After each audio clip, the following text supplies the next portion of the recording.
Hare Krishna. Welcome to this episode of Bhagavad-gītā. And today we will be discussing chapter 8, text 21 of Bhagavad-gītā.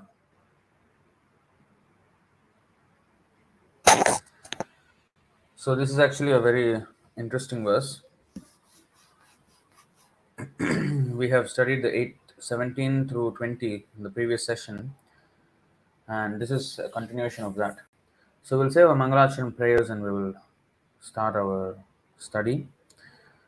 ॐ नमो भगवते वासुदेवाय ॐ नमो भगवते वासुदेवाय ॐ नमो भगवते वासुदेवाय ॐ अज्ञानतिमिरान्धस्य ज्ञानाञ्जनशलाकया चक्षुरुन्मीलितं येन तस्मै श्रीगुरवे नमः श्रीचैतन्यमनोभीष्टं स्थापितं येन भूतले स्वयं रूपः कदा मह्यं ददाति स्वपदान्तिकं वन्देऽहं श्रीगुरो श्रीयुतपदकमलं श्रीगुरून् वैष्णवांश्च श्रीरूपं साग्रजातं सहगणरघुनाथान्वितं तं सजीवं साद्वैतं सावधूतं परिजनसहितं कृष्णचैतन्यदेवं श्रीराधाकृष्णपादान् सहगणललिता श्रीविशाखान्वितांश्च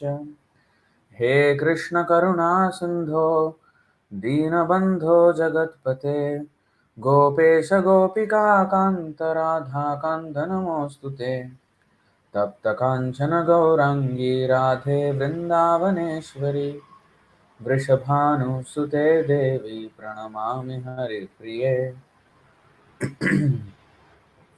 वाञ्छाकल्पतरुभ्यश्च कृपासिन्धुभ्य एव च पतितानां पावनेभ्यो वैष्णवेभ्यो नमो नमः।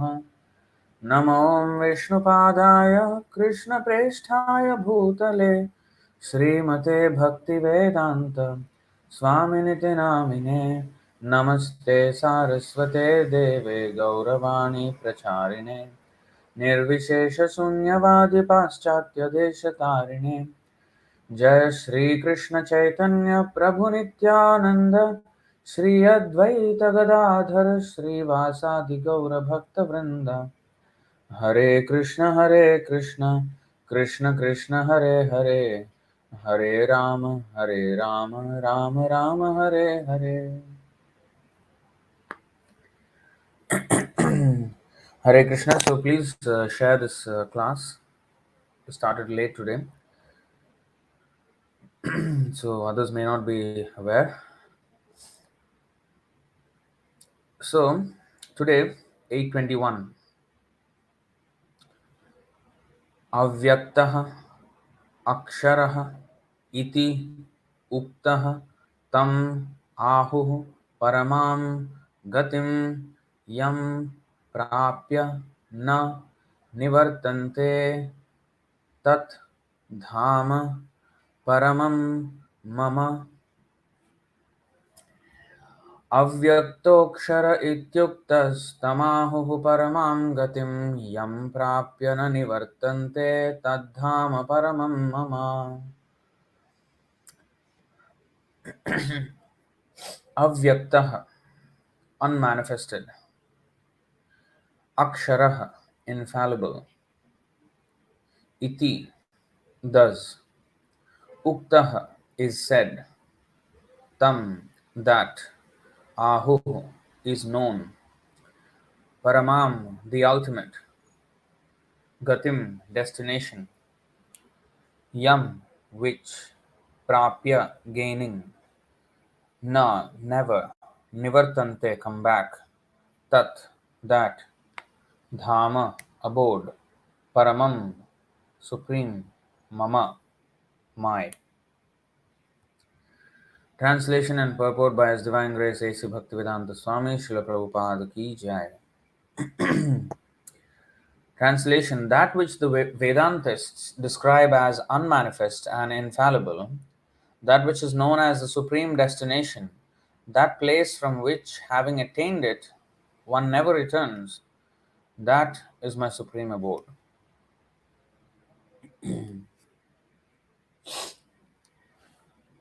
Purport.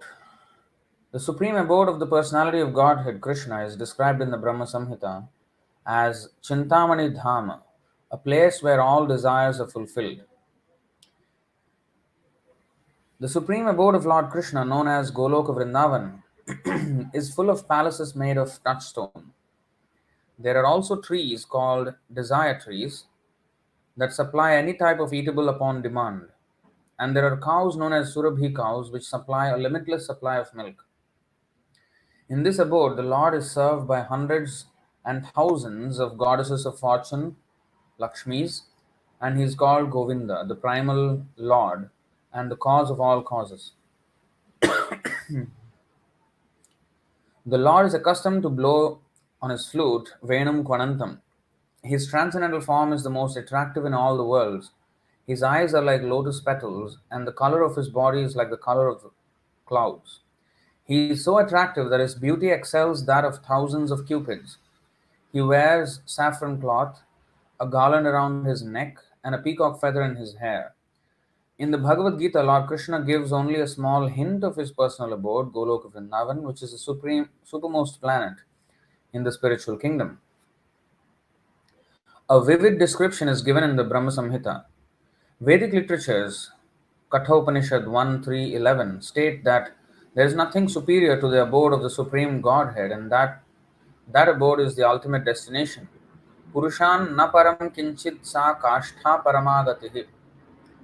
When one attains to it, he never returns to the material world.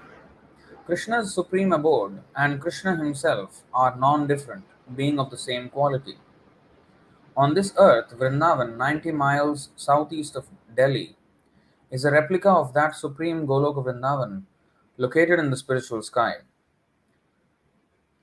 When Krishna descended on this earth, he sported on that particular tract of land known as Vrindavan, comprising about 84 square miles in the district of Mathura, India. Now, if you observe, there is a very stark contrast between the translation and the purport. And yet, it is not really a contrast.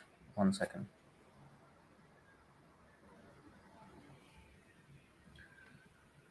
That's off.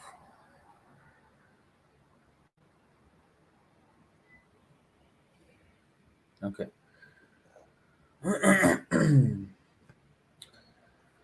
So, is that a little bit off?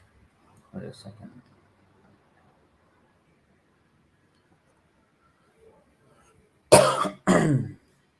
So now, the contrast is, if you see in the translation, it is mentioned the spiritual kingdom. Of course, the verse before this, parastasmat tu bhavonyo vyakto vyaktat sanatanaha yahasa sarveshu bhuteshu nashyatsu na vinashyati.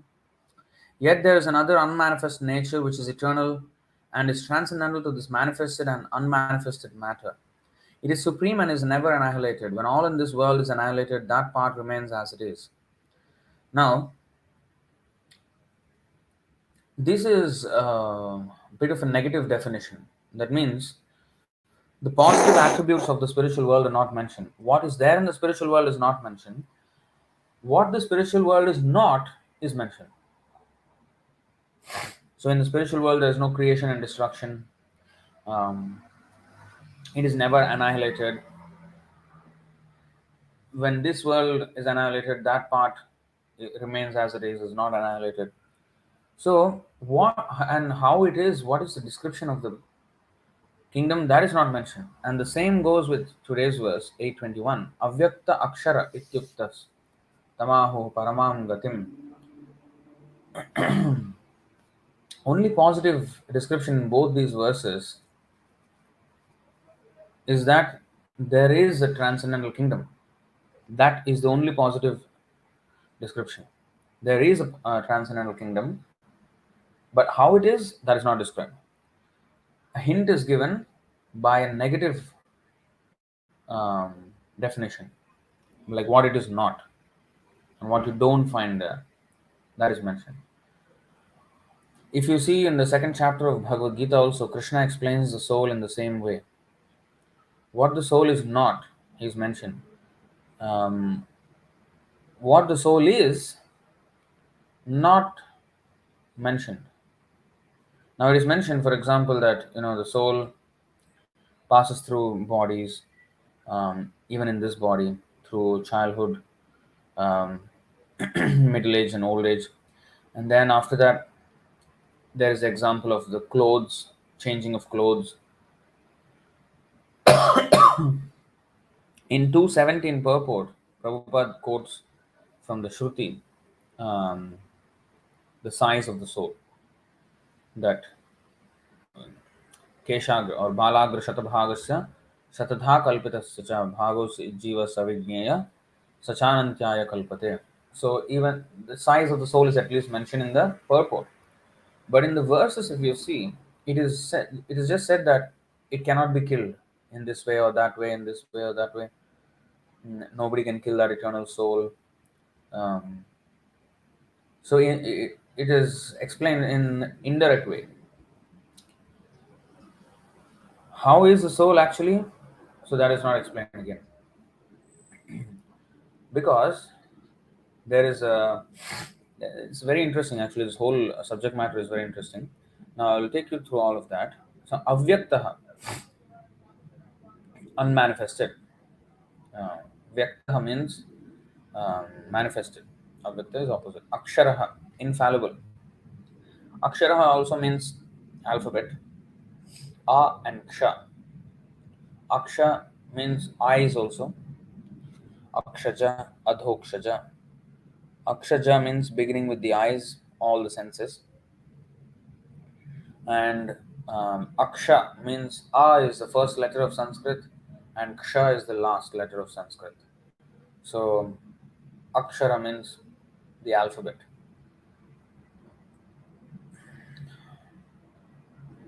But Akshara also means the infallible. Okay? So in many places it is described in this way, Akshara. Um, there's this verse 15:16.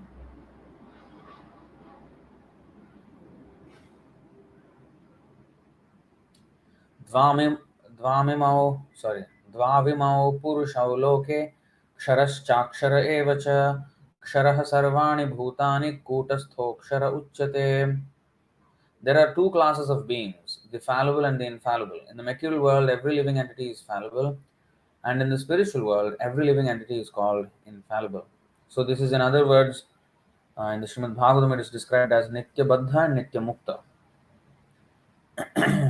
Here it is mentioned as kṣara and akshara. So the spiritual world is also akshara. Akshara.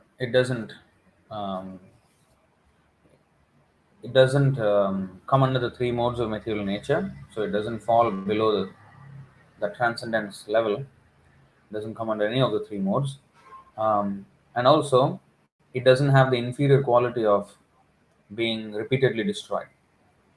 That's the interesting thing about the relativity mentioned in Bhagavad-gītā. I think the last session I have mentioned that before joining Krishna consciousness, I was very much interested in the theory of relativity of Albert Einstein. And I was kind of studying that to understand. I was inquisitive.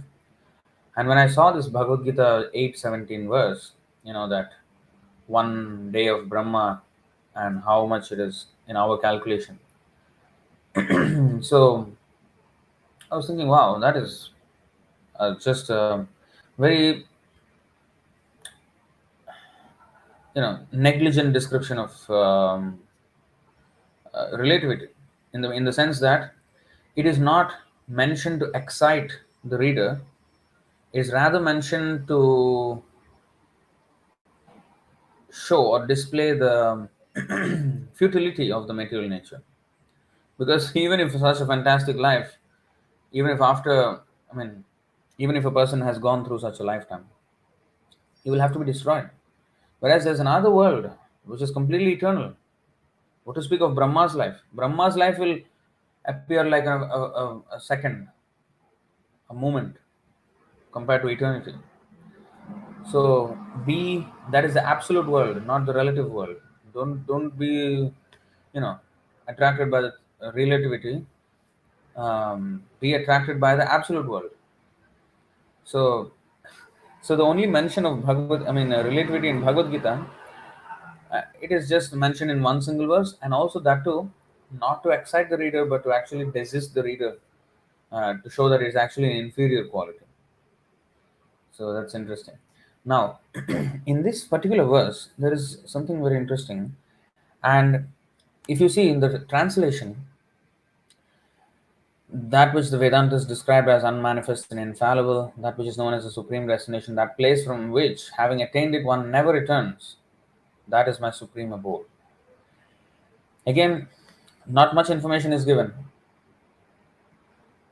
The information is like comparing material world and spiritual world. Okay, material world you find all this, you know, unfavorable circumstances. In the spiritual world, these are not there. But what is there in the spiritual world, it is not mentioned.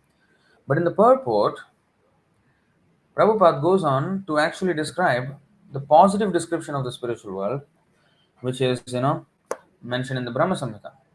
Chintamani prakara sadma sukalpa vriksha lakshavriteshu surabhirabhipalayantam lakshmi sahasrashata sambrama sevyamanam govindamadi purusham tamaham bhajami वेणुं क्वणन्तमरविन्ददलायताक्षं बर्हावतं समसिताम्बुदसुन्दराङ्गं कन्दर्पकोटिकमनीयविशेषशोभं गोविन्दमादिपुरुषं तमहं भजामि. So let's look at the translations. I worship Govinda, the primeval Lord, the first progenitor, who is tending the cows, yielding all desire, in abodes built with spiritual gems, surrounded by millions of purpose trees, always served with great reverence and affection by hundreds of thousands of Lakshmis or Gopis. Now, the next one. I worship Govinda, the primeval Lord, who is adept in playing on his flute, with blooming eyes like lotus petals, with head decked with peacock's feather, with the figure of beauty tinged um, with the hue of blue clouds, and his unique loveliness charming millions of cupids. Now, this is a very, very positive and very detailed description, and of course, it goes on more than this after these verses. But Srila Prabhupada translates these two verses in the purport of today's verse. So now, if you see the Shruti, Vedas, and Upanishads, the references made to the spiritual world are always more or less indirect. Very less direct evidence is there of the spiritual world. And it is said that adhokshaja, another meaning of adhokshaja means adhakrita akshaja jnanam iti adhokshaja smritaha. So, akshaja jnanam, adhakrita, adha means down. So that reality which suppresses all knowledge gained through the senses and through words. In other words, words or experience with our senses cannot reach that reality. So the reality always suppresses. Adha krita. Adha krita means it suppresses. It will never reach. So akshaja jnanam. Ja means born of. Aksha means eyes. So akshaja means all the senses beginning with the eyes. There are 5 Jnanendriya, 5 Karmendriya, and the mind, which is the mana or cheta. Jnanendriya is knowledge acquiring senses. Karmendriya is the working senses with which we perform activities in this world, either inputting knowledge or expressing our understanding in different ways through action. So akshaja jnanam, adha krita. So spiritual world and the supreme personality of Godhead and even the soul itself, or anything spiritual, achintya khalu ye bhava natam starkena yojayet. We cannot reach with our senses. Panthastu koti shatavatsara sampragamyo vayo rathapi manaso munipungavaanam sopyasti yat prapadasemnya vichintya tattve govindamadi purusham tamaham bhajami.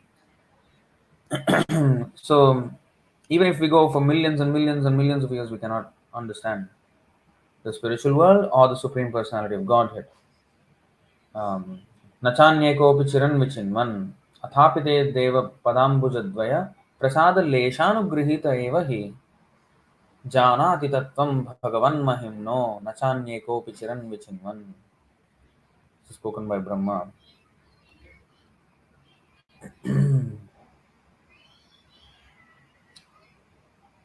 My Lord, if one is favored by even a slight trace of the mercy of your lotus feet, he can understand the greatness of your personality. But those who speculate to understand the Supreme Personality of Godhead are unable to know you, even though they continue to study the Vedas for many years. So, this is the position of those who choose to speculate. Speculate means with their senses, with their mind, with their intelligence, or with words by description of their understanding. So all these fall short in understanding the supreme position of the Lord and his abode. But if we are favored by the slight trace of Krishna's mercy, then we can understand. So this is also mentioned. Vedeshu durlabha adurlabha atma bhakto. Vedeshu durlabham adurlabham atma bhakto. So from the Vedas, it is difficult to ascertain the Lord and his abode and everything about the holy name. But adurlabham atma bhakto. Pure devotees have no difficulty understanding him. So, in the Yamunacharya mentions this in his Stotra Ratna, and that verse is quoted here in Adilila 3.89. So here we have Ullanghita trividha sema samatishai sambhavanam tava parivradhima svabhavam Maya balena bhavatapi niguhyamanam pashyanti kechidanisham tvadananya bhava. O my Lord, everything within material nature is limited by time, space, and thought. Your characteristics, however, are being unequal and unsurpassed, are always transcendental to such limitations. You sometimes cover such characteristics by your own energy, but nevertheless, your unalloyed devotees are always able to see you under all circumstances. So this is contrast. Always transcendental to such limitations. Limitations of time, space, and thought. Everything is within space, right? Everything is accommodated in space. But he is existing beyond the confines of space. How is that possible? Now, we cannot imagine these things. That is exactly what is meant by achintya or adhokshaja. If he is conceivable, then he is not adhokshaja by definition. And also thought. So even by our thought, we cannot really think of him, think of how the Supreme Personality of Godhead is. But then there is a big contradiction, right? Because Krishna says, Maya arpita mano buddhi, engage your mind and intelligence and your senses in thinking of me and acting for me. Kayana vacham manasendriyaiva buddhyatmana va anusrita svabhavat karoti adyat sakalam parasmaya narayanaayati samarpayetat. And in Bhagavad-gītā also it is said, Kayena vacha kayena manasa buddhya kevalair indriyairapi yoginah karma kurvanti sangam tyaktvatma shuddhaye. So all these verses point to, this is 5:11 in Bhagavad-gītā and 11 to 36 of Srimad Bhagavatam. Now, these verses point to using our senses, mind and intelligence in the service of the Lord. Now, Isn't that a contradiction? And there are so many verses describing, like just now, the Chintamani Prakara Satmasu Kalpavruksha and Venum Kwanantam. Are they not words? So why can't they be? Why can't the Lord be described? The same words are describing the Lord, and the same words, by a combination of certain letters, it becomes the name of the Lord. Hare Krishna, Krishna Krishna, Hare Hare, Hare Rama, Rama Rama, Hare Hare.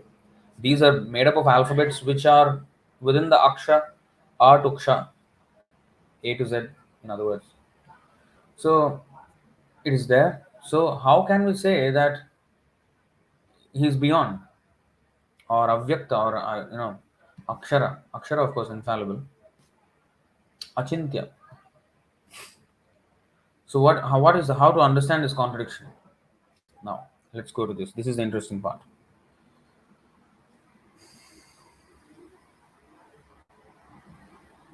11. I found this just today morning.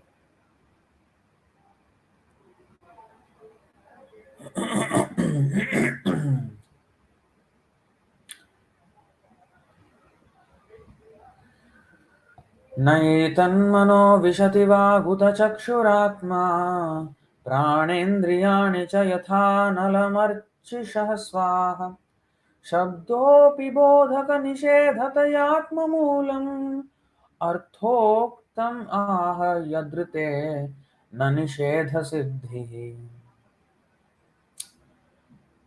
Now, translation. Neither the mind nor the faculties of speech, sight, intelligence, the life air, or any of the senses are capable of penetrating that supreme truth, any more than small sparks can affect the original fire from which they are generated. Not even the authoritative language of the Vedas can perfectly describe the supreme truth, since the Vedas themselves disclaim the possibility that the truth can be expressed by words. But through indirect reference, the Vedic sound does serve as evidence of the supreme truth, since without the existence of that supreme truth, the various restrictions found in the Vedas would have no ultimate purpose. Very, very nicely said. Now, it is the purport which is the most interesting part here, which is the explanation of the Acharyas. Very, very nicely put together. Now, again, the same theme, which is that Lord cannot be penetrated, the supreme truth cannot be understood by any of these material senses, or even the language of the Vedas, the authoritative language of the Vedas. But then we have Ambarish Maharaj, who is using all of his senses in Krishna's service, and we have different examples. You know that verse, um, Shravane um, Abhavad Parikshit Vaiyasakir Kirtane.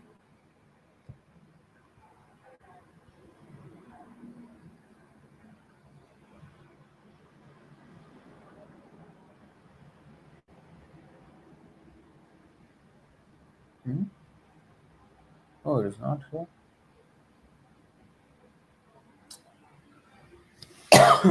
Bhaktirasamrita Sindhu Shri विष्णो श्रवणे परीक्षितभवत् वैयासकिः कीर्तने um, um, प्रह्लादस्मरणे तदङ्घ्रिभजने Lakshmi Prithu पूजने um, then what Kapipatir um, Kapipatir Dasye Kapipatir Dasye Thasakyarjuna. I missed out, I think, one or two of the processes. Then finally it is uh, Krishna Swatma Samarpane Balirabhut Krishnakya Esha Pura. 22:136? Oh, okay, that's good. How come it did not come out? Oh, I understand now. Okay, okay, okay. 22:136. Thank you very much. Mm. Yes. अक्रूरस्त्वभिवन्दने कपिपतिर्दास्येथ सख्येऽर्जुनः सर्वस्वात्मनिवेदने सर्वस्वात्मनिवेदने बलिरभूत् कृष्णाप्तिरेषां परा. So these are all different examples of devotees who have engaged each of their senses, and I mean at least one of their senses in Krishna's service completely. Maharaj Parikshit attained the highest perfection, shelter at Lord Krishna's lotus feet, simply by hearing about Lord Vishnu. Sukadeva Goswami attained perfection simply by reciting Bhagavatam. Prahlad Maharaj attained perfection by remembering the Lord. The goddess of fortune by massaging the transcendental legs of Mahavishnu. Prithu by worshipping the deity. Akrura by offering prayers unto the Lord. Vajrangji Hanuman attained perfection by rendering service to Lord Ramachandra. Arjuna by being Krishna's friend. And Bali Maharaj by dedicating everything to the lotus feet of Krishna. So, and we have Ambarish Maharaj who employed all of his senses. So, what is the answer? Beautiful answer is given in this purport. Let's read now, and please pay close attention here because it's technical and also very interesting, very philosophical, and very nicely explains the contradiction and harmoniously describes the whole thing. So let's read on. So purport 11.336. The small sparks generated by a blazing fire have no power to illuminate the original fire, nor can they burn it. The quantity of heat and light in the original fire is always superior to the quantity found in the insignificant sparks. Similarly, the minute living entity is generated from the internal potency of the Supreme Personality of Godhead, as stated in Vedanta Sutra, Janmadhyasya Yatonyavad, or Janmadhyasya Yataha, and Bhagavad-gītā, Aham Sarvasya Prabhavaha, Mamayvamsu Jiva Loke, Jiva Bhutaha Sanatanaha. The minute living entities, being Amshaha, or sparks of the Supreme Personality of Godhead, can never equal the Supreme Godhead in the quantity of their potency. So let's pause there. This implies that any demon who is trying to kill Krishna can do no harm because a spark, any demon is just an individual soul, is a Jivatma. He's just a spark and Krishna is the original fire. How can the spark burn the fire? How can the spark illuminate or overpower the brilliance of the fire? No chance. So let's go on. The quantity of knowledge and bliss in the Supreme Personality of Godhead is always superior. Therefore, when a foolish conditioned soul tries to illuminate the subject matter of the highest truth with his tiny brain, he merely illuminates his own foolishness. So, so we cannot try to, explain the absolute truth with the torchlight of our, knowledge, of our intelligence. There's no point showing the torchlight towards the sun and showing, let me on my torchlight. Here, look at the sun.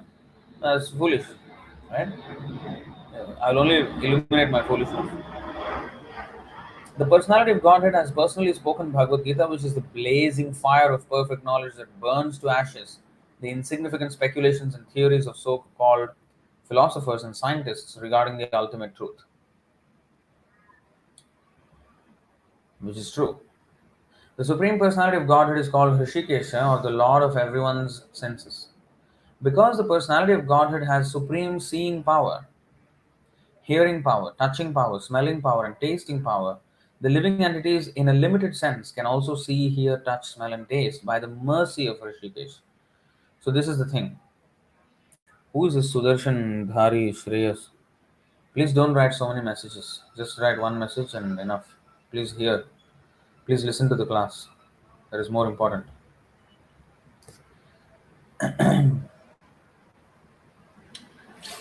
So this idea is expressed in the Brihadaranyaka Upanishad 4.4.18. Pranasya pranam uta chakshushas chakshur uta shrotasya shrotam annasya annam manaso ye mano viduhu. Very nicely explained. The supreme truth is understood to be the life air sustaining everyone's life air, the vision of everyone's eyes, the hearing power of the ear, and the sustenance of food itself. Food is our sustenance. He is the sustenance of the food itself. And it is true, you see, Unless Krishna sees, we cannot see. The sun and the moon are considered the eyes of the Supreme Personality of Godhead. Unless there is a sun or the moon, we cannot see. Now you may say, "Oh, I can have electricity. I can." Where are you getting the electricity from? From some coal, which is again because of the activity of the sun, and if it's hydroelectricity, also because the flowing of water, the entire ecosystem, everything, the natural arrangement is because of the sun. All the seasons, the melting of the ice, whatever, everything happens because of the atmosphere changes. Everything is happening because of the sun. So either way, we are, because of the eyes of the Supreme Personality of Godhead only, we are able to see. So if you see like that, um, the Supreme Truth is the maintainer. Eko bahunam yo vidadhati kaman. He maintains everyone. Okay. So let's read on. The obvious conclusion is that the Supreme Truth can be known by His causeless mercy, by His own causeless mercy, and not by our foolish attempts to bring the all-pervading truth within the insignificant boundaries of our intelligence. Okay. Um, Here, I wanted to actually show this verse before we get to this purport. So anyway, now we will go. नायमात्मा प्रवचनेन लभ्यो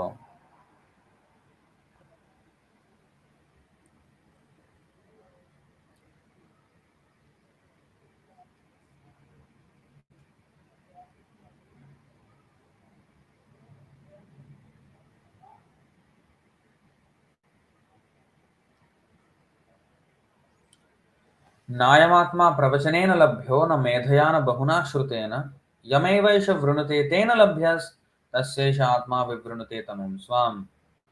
So in other words, we cannot understand the Supreme Truth by our own endeavors or by attending some pravachans, like, now we are having a pravachan.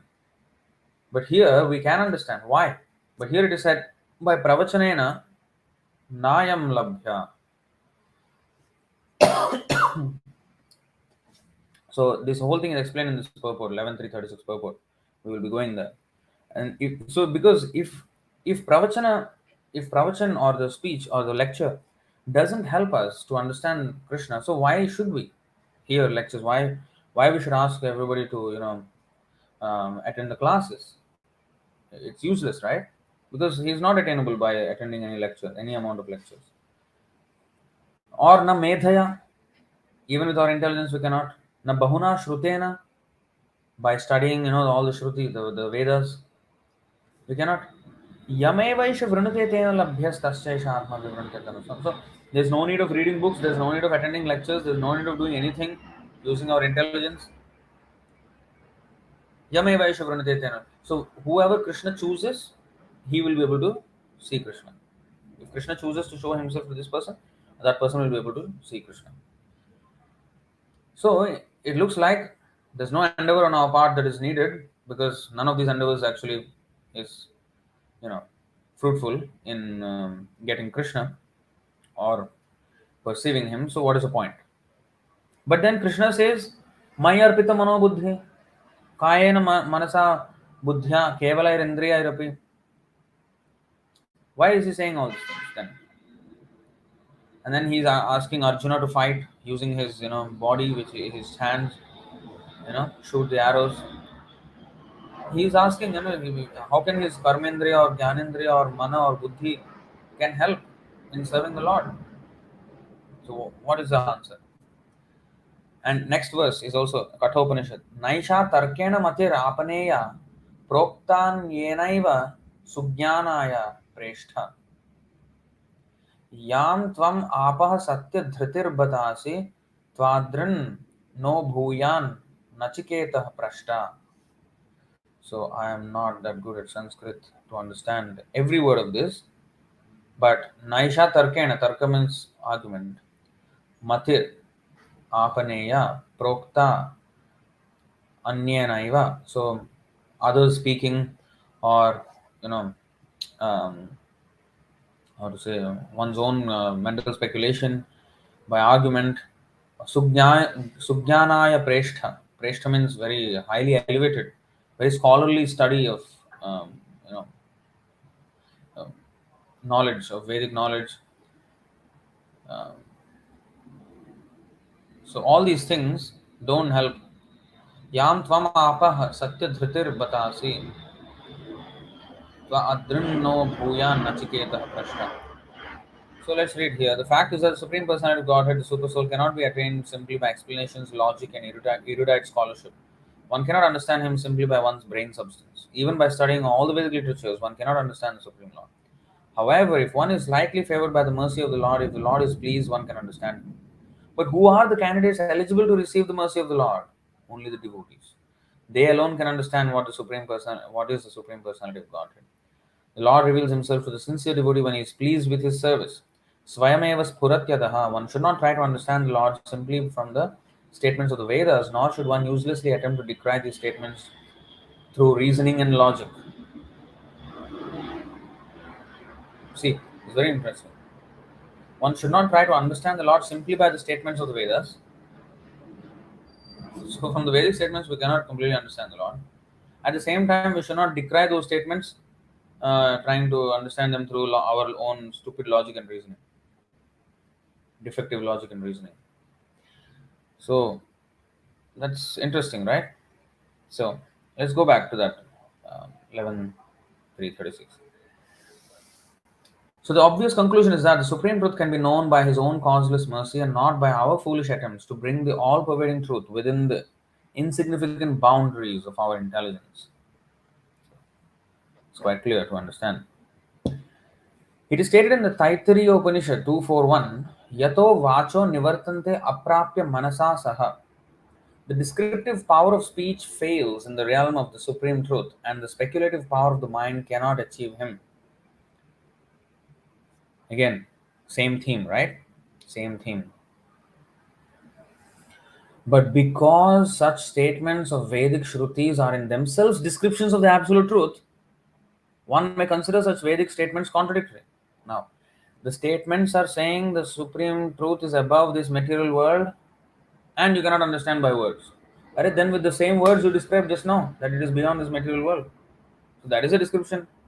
However small of a hint that is, it's still a description. It started off, at least. And of course, we have much more positive descriptions like Chintamani and Chintamani Prakara Satmaso, and also all the Brahma Samhita verses, and many other verses in Bhagavatam and everywhere. But at least, let us start with these Shruti Vakya, which is those indirect statements.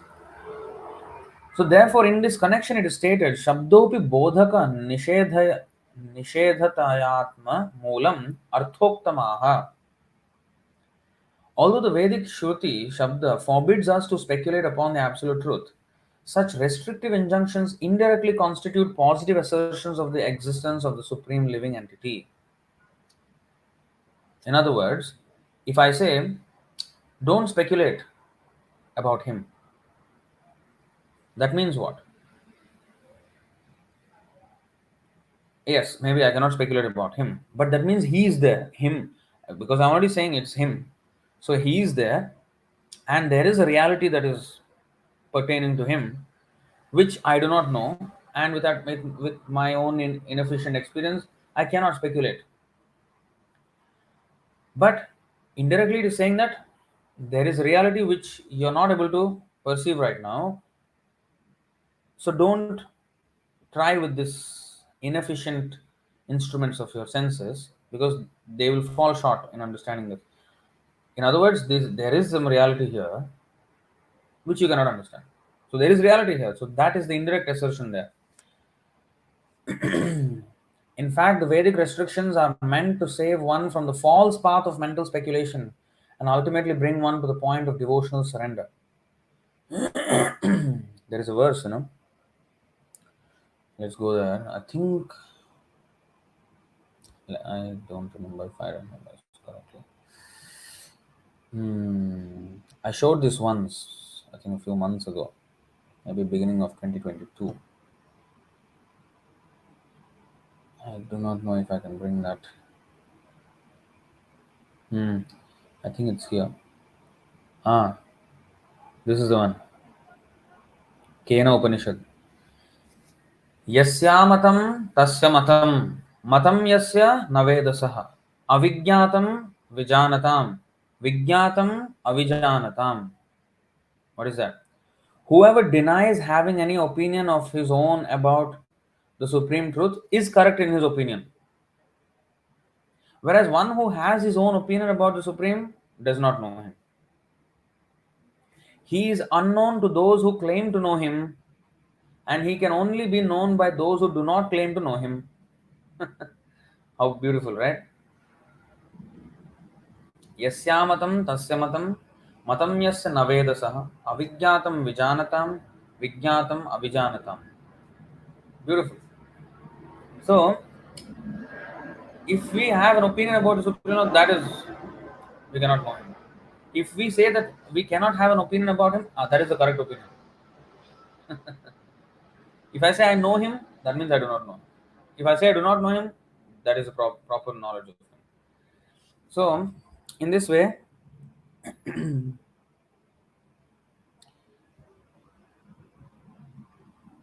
okay, now,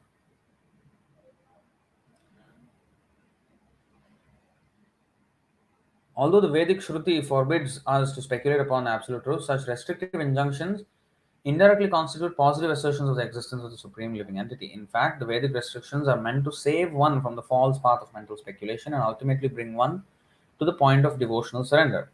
As Lord Krishna himself states in Bhagavad-gītā, Vedaischa sarvair ahameva vedyah. This is also, by all the Vedas I am to be known. But then in another place, Vedeshu durlabham. Contradictory, right? So let us understand all this harmonizing of these contradictions. The assertion that a particular process, such as mental speculation, is useless, yato vacho nivartante aprāpya manasa saha, constitutes an indirect assertion of the existence of a correct path of achieving the supreme. If I say that by going in this way you will not reach that destination, that means there is another way which will take you to the destination. Although it is not explicitly mentioned, but just by saying this route will not take you to the destination means there is another route which will take you to the destination. So, indirect hint. Now, as Srila Sridhar Swami has stated, Sarvasya Nishedhasya Savadhitvat. Every negative injunction is understood to have a specific limit. Negative injunctions cannot be taken as applicable in all cases. This is interesting. Here is where it gets interesting now. Negative injunctions cannot be taken as applicable in all cases. For example, a negative injunction is that no living entity can be equal to or greater than the Supreme Personality of Godhead. But Srimad Bhagavatam clearly states that because of the intense love of the residents of Vrindavan for Krishna, they sometimes assume a superior position.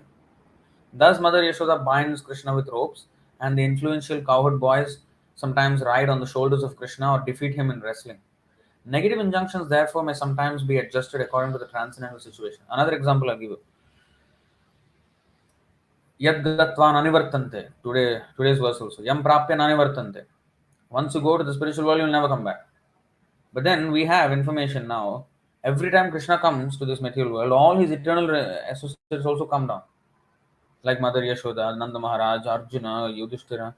All of them also come down, all the gopis, cowherd boyfriends. And not only during his pastimes, now Srila Prabhupada, Bhakti Siddhanta Saraswati Thakur, Bhakti Vinod Thakur, all these acharyas sent by Krishna came from the spiritual world to the material world. Nanivartante? Well, Nivartante. They came now. So, and also, of course, um, once we have understood now that we have experienced this material world, once we go back, we will never come back. But Prabhupada said the independence is still there. It's not that we have no independence. We still have that independence. We will just use it in a good way and then stay there. Having achieved the higher taste and having experienced already the lower taste of the material world, we will be fixed in our spiritual, in our devotional service in the spiritual world once we go back. And that is the reason why Nanivartante. But actually, technically, it is still possible. Because Tatastha Shakti, the living entity can always come back if he wants. Jay and Vijay fell down. They came from the spiritual world. So these examples are there. So that is why negative injunctions therefore may sometimes be adjusted according to the transcendental situation. So that is the Sridhar Swami's opinion. What is that? Sarvasya nishedhasya savadhitvat. Now, we'll go more into that. Although the absolute truth is transcendental to the material creation and therefore beyond the scope of material senses, when those same material senses are saturated with love of Godhead, they become spiritualized and empowered to perceive the absolute truth.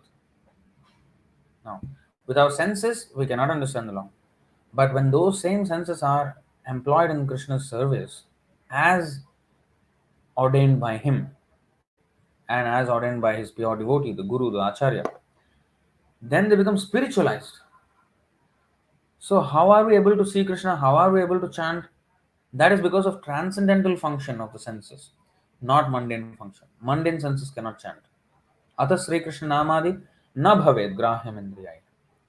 So our material senses cannot capture the holy name. You see why materialists cannot chant? Because they're using their material tongue. And when the devotees chant, that is spiritualized tongue. And when one actually matures in such spiritual realization, then he always sees the Lord.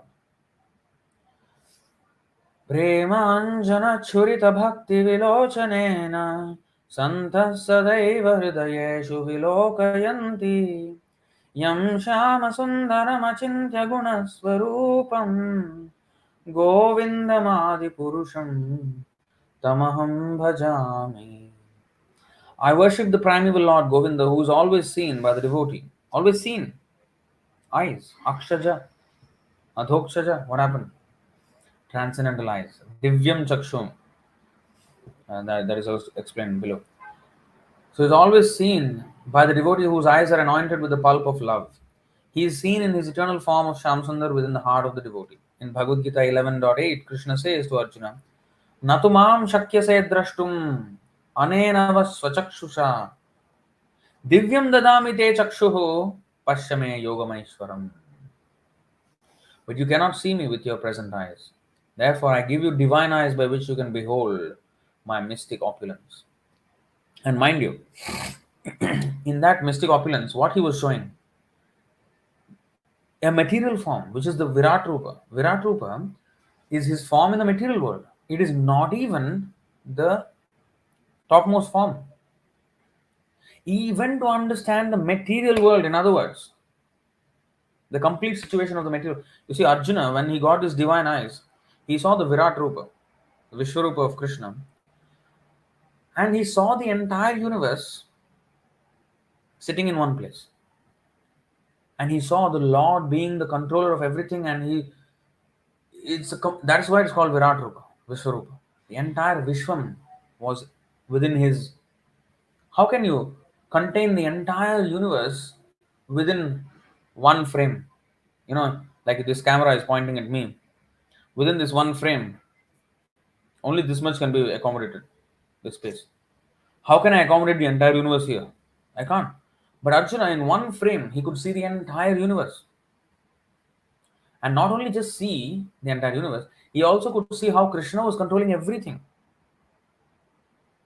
So this requires, that means even material universe, even material creation, if we want to understand, we need Divya Chakshu. Divyam dadami te chakshu. What to speak of the original transcendental form of the Lord, which is Sachidananda Vigraha. Our own, the soul we cannot see. What to speak of the Supreme Soul? So, some people are, very proud of their senses and they want to, challenge Krishna, challenge the statements of the Shastra saying that, these planets and all this, what is this description? The modern science doesn't match. So, this is the problem they have. They're trying to understand sitting here one place and then trying to understand the entire universe. Cannot understand like that. So, Similarly, Srimad Bhagavatam describes many incidents in which the Supreme Absolute Truth revealed himself to his devotee, as in the histories of Prahlad Maharaj, Dhruva Maharaj, Prithu Maharaj, Kardama Muni, the Pandavas, and the Gopis. Therefore, the Vedic assertions that the Absolute Truth is beyond the power of the eyes refer to those who have not received the transcendental eyes by the mercy of the Supreme Personality of Godhead. But the Lord's own transcendental senses, which are the source of our limited senses, are confirmed in the Shruti as in the following statement from the Kena Upanishad 1.4. Yad vachan abhyuditam yena vag abhyudyate tadeva brahmatvam vidhi nedam yadidam upasate. Brahman, the absolute, should be understood to be that which cannot be ascertained by the material power of speech. Speech itself is evinced by that supreme truth.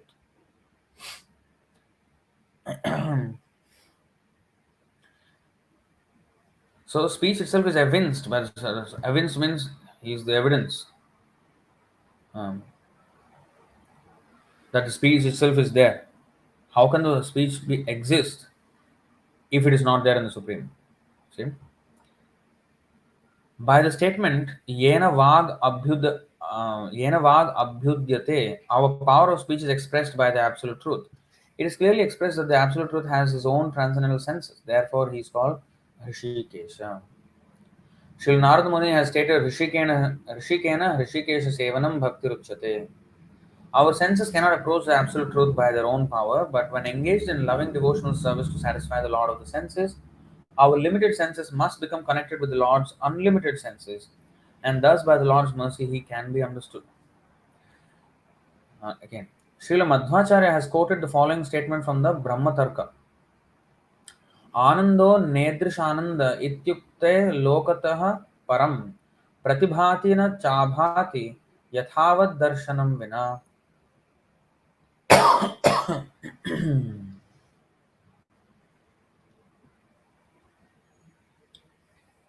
The transcendental bliss of the absolute truth cannot be compared to the ordinary happiness of the material world. Similarly, in the Vedanta Sutra, the absolute truth is described as Anandamaya or full of bliss. According to Srila Vishwanath Chakravarti Thakur, in this verse, Sri Pippalayanam is more or less describing the impersonal feature of the absolute truth. The 9 Yogendras were themselves devotees of the personal feature of the Lord. So King Nimi asked his question about the different features of the absolute truth to clarify that the personality of Godhead is the source of all the variegated aspects of the Advaya Jnana or transcendental reality.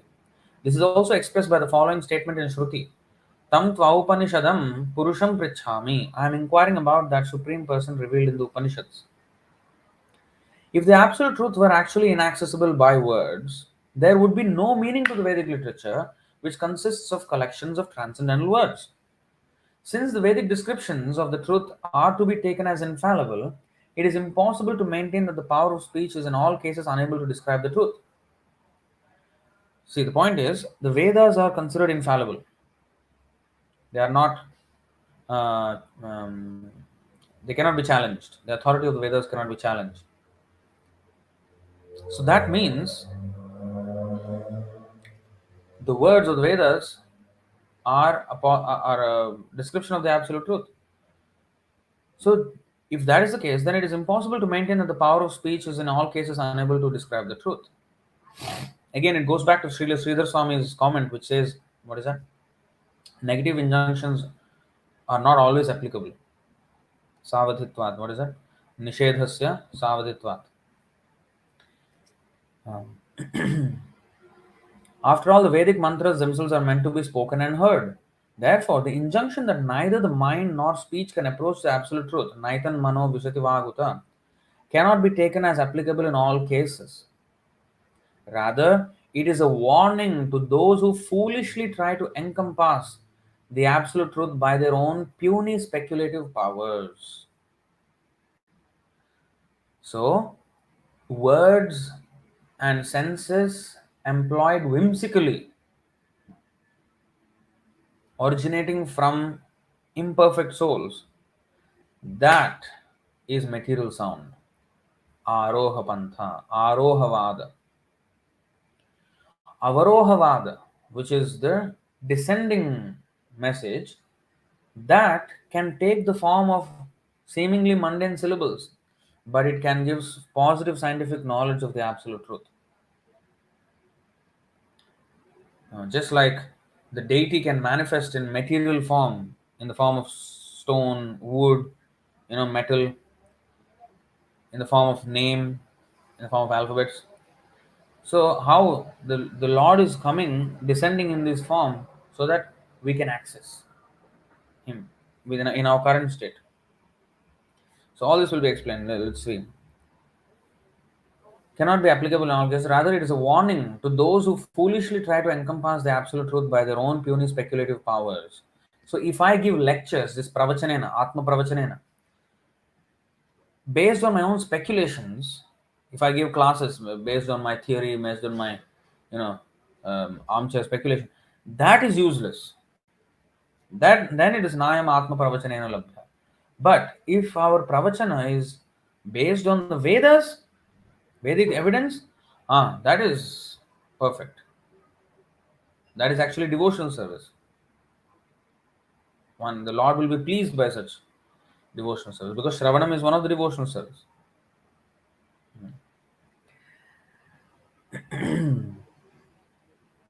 Since the Vedic injunctions, either positive or negative, are to be taken as realistic descriptions of the absolute truth, the process of hearing and repeating Vedic knowledge, Shravanam Kirtanam Vishnoha, can be understood as a separate process in which one's hearing and speaking power becomes spiritualized by submissive reception of transcendental knowledge. Submissive reception means to take the superior knowledge as handed down by Krishna or his pure devotee submissively, not challenging it with our own arohavada. Arohavada means the argument of sensory perception being the basis of um, facts. So that is wrong understanding. The descending knowledge, the avarohavada or the deductive process, is the um, factual knowledge. And if our experience does not match with that, then our perception is defective. Now, some people will call this dogmatic, or in psychology, this is called cognitive dissonance. That means you accept something even though your eyes, your every sense will tell you that that is not correct, but still you accept it because you are a party man to this particular school of thought, and therefore you have to agree with that, and therefore you blindly agree with that, choose to agree with that rather than rely on your objective vision and perception, which shows it to be otherwise. You get my point?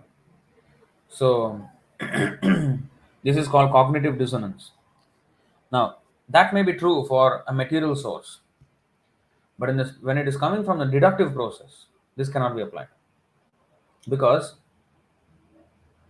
to rely on our senses for subject matters way beyond our experience and way beyond our understanding, although we may sometimes have the hubris to claim an understanding of topics which are way beyond our reach, way beyond our grasp. Even though we may have the hubris to say that, but it is not actually true. We should not be so proud of our senses that, oh, I am capable of understanding vast, distant, you know, um, truths, which I have no experience of actually. I only claim. I have zero idea. So I should not be too proud of my senses. It's a big problem. If I am, that is actually another dogma. That is a dogma.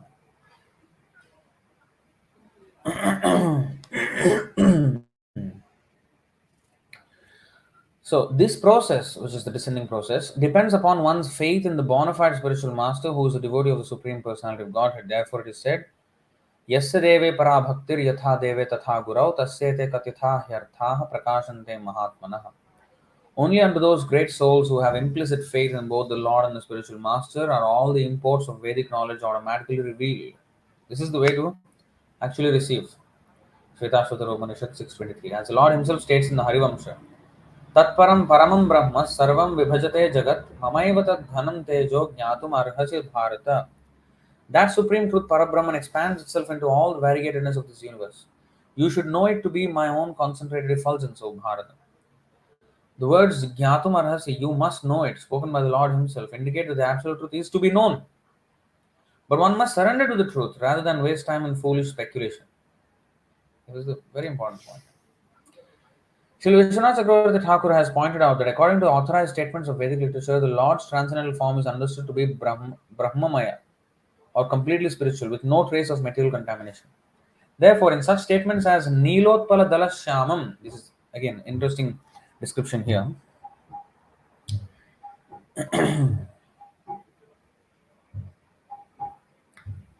Therefore, in such statements as Nilotpala Dalashyamam, the Lord's form is beautifully manifest with the hue of dark blue lotus petals.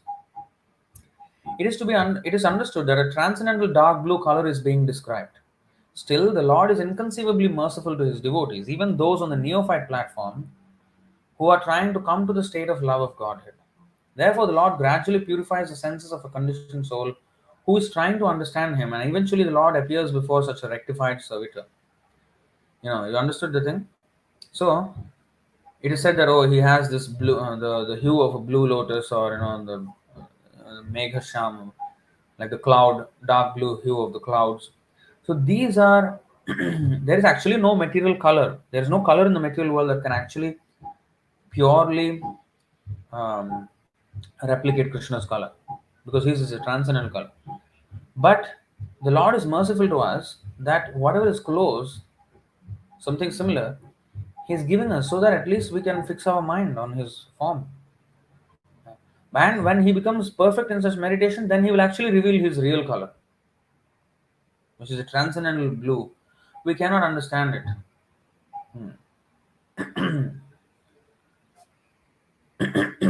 According to Srila Vishwanath Chakravarti Thakur, Prakrita Nilotpala Varnatvena Bhaktair Dhyatam Atadrisham Api.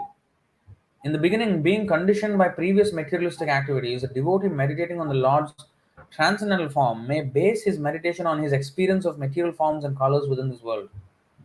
The Lord's transcendental form has nothing to do with material forms and colors. But since the object of this meditation is Krishna, such meditation will eventually be transformed into transcendental experience. You can actually experience Krishna. And then, yes, the real Krishna we can see. Such meditation will eventually be transformed into transcendental experience of the actual form, color, activities, pastimes, and entourage of the Supreme Personality of Godhead. In other words, transcendental knowledge depends not on material logic, but on the pleasure of the personality of Godhead. Very different from material understanding. It's by the pleasure. Even though we tend to think that there is some logic. Yeah, Krishna said, just like we change clothes every day, we change bodies every life, and the soul changes bodies. That's kind of logical, right? Yeah, yes, it is logical. But how did we get that logic? We have to receive from Krishna. No human, no imperfect person has made up that logic. So when Krishna, being pleased, being merciful, reveals that knowledge, then we will understand. Now, Krishna spoke that knowledge, but still, so many people have not heard the Bhagavad-gītā. So, it means Krishna is not pleased with them, although he already spoke it, but then they cannot access it. Those who are, averse to him, they cannot access these words. So, in other words, he will be revealed. If Krishna, Guru Krishna Prasada Pai Bhaktilata Bij. Prasada. Prasada means, mercy. By the mercy of Guru and Krishna. So, when will Krishna show the mercy? When he is pleased with our, childish endeavor. That story of Garuda and the sparrow.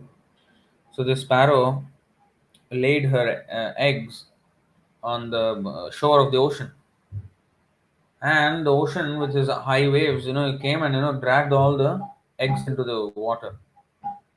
So all the eggs were gone.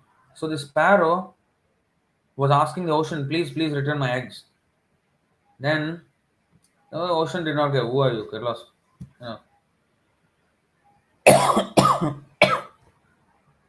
So then what did the sparrow do? He said, okay, I will get my eggs back. However it is, I will get my eggs back. So he said, I will empty the entire water of your this ocean and I will find my eggs. And he was taking a little bit of water from the beak with its beak and then going and throwing the water somewhere and coming back and then taking a little bit of water and going and throwing like this. So of course many birds were laughing at the sparrow, or a foolish bird. But she was very determined. Then, this news spread like wildfire, and eventually Garuda came to know of this. And Garuda himself came down, threatened the ocean. Return the eggs now, otherwise I will take up the task of emptying you. Then ocean,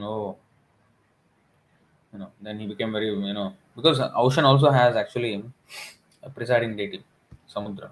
Even during Ramachandra time when he became angry, and the Samudra, personified Samudra, he came. So similarly, the personified Samudra, please, don't do that. I'll return the eggs here.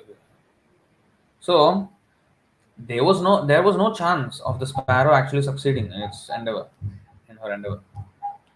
But the determination, why the determination? Because of her love for the children who are in the egg form right now.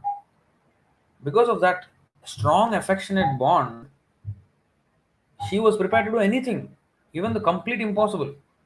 Similarly, the devotee, out of his affection for Krishna, he will attempt the impossible for Krishna's service. And Krishna, taking compassion upon such devotee and being pleased with his determination, helps such devotee. Uh, so, in other words, transcendental knowledge depends not on material logic but on the pleasure of the personality of Godhead. If the Lord is pleased by his devotee's sincere attempt to understand him, the Lord can immediately circumvent all the so called technicalities of material logic and Vedic injunctions and reveal himself to his pure devotee. Unless one accepts this omnipotency of the personality of Godhead, there is no hope of approaching the absolute truth. Therefore, it is stated in the Katha Upanishad 1.3.12, Drishyate tva agriyaya buddhya. The absolute truth is seen by transcendental intelligence. Now, you see how long this purport is. It's very important actually. Let's continue.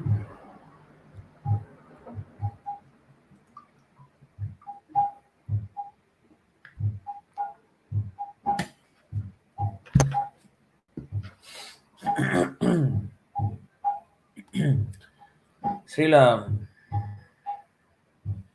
Bhaktisiddhanta Saraswati Thakur has pointed out that knowledge acquired through the interaction of the material senses with the modes of nature is merely hypothetical and not factual. Empirical knowledge, means speculative knowledge, deals with our ephemeral experience of the sense objects generated by material nature. Ephemeral means superficial, flickering.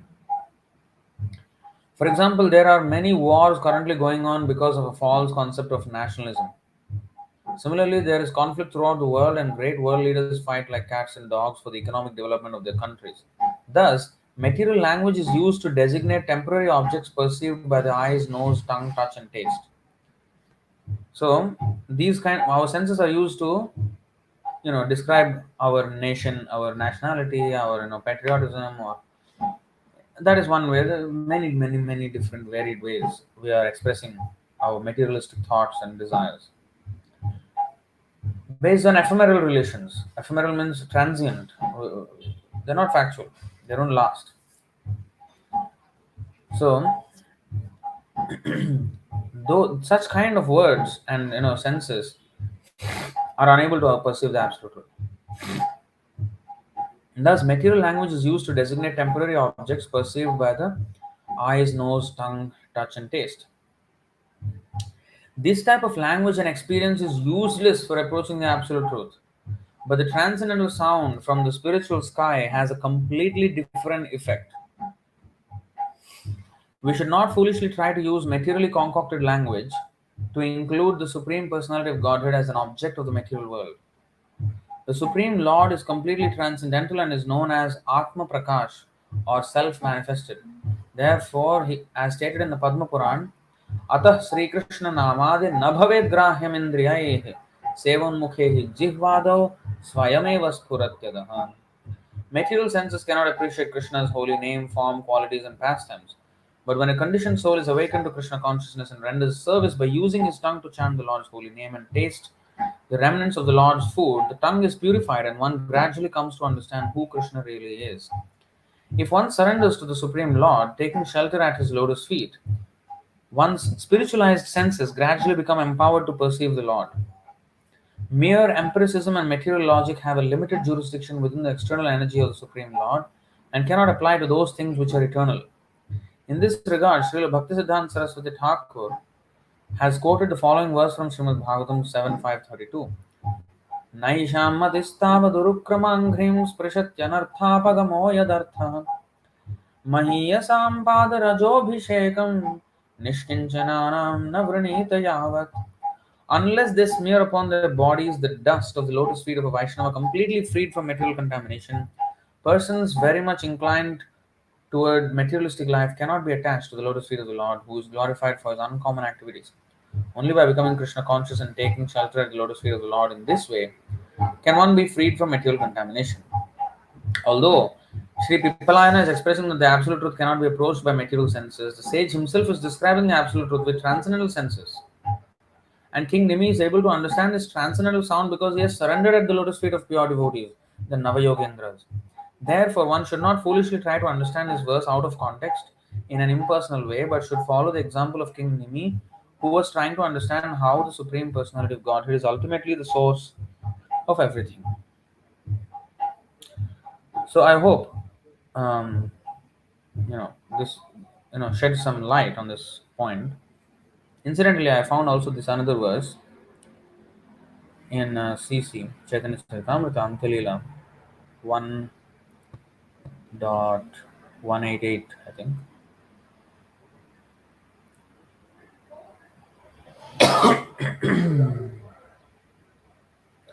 हरिमुद्दिशते रजोभरः पुरतः संगमयत्यमुं तमः व्रजवामदृशां न पद्धतिः प्रकटा सर्वदृशः श्रुतेरपि.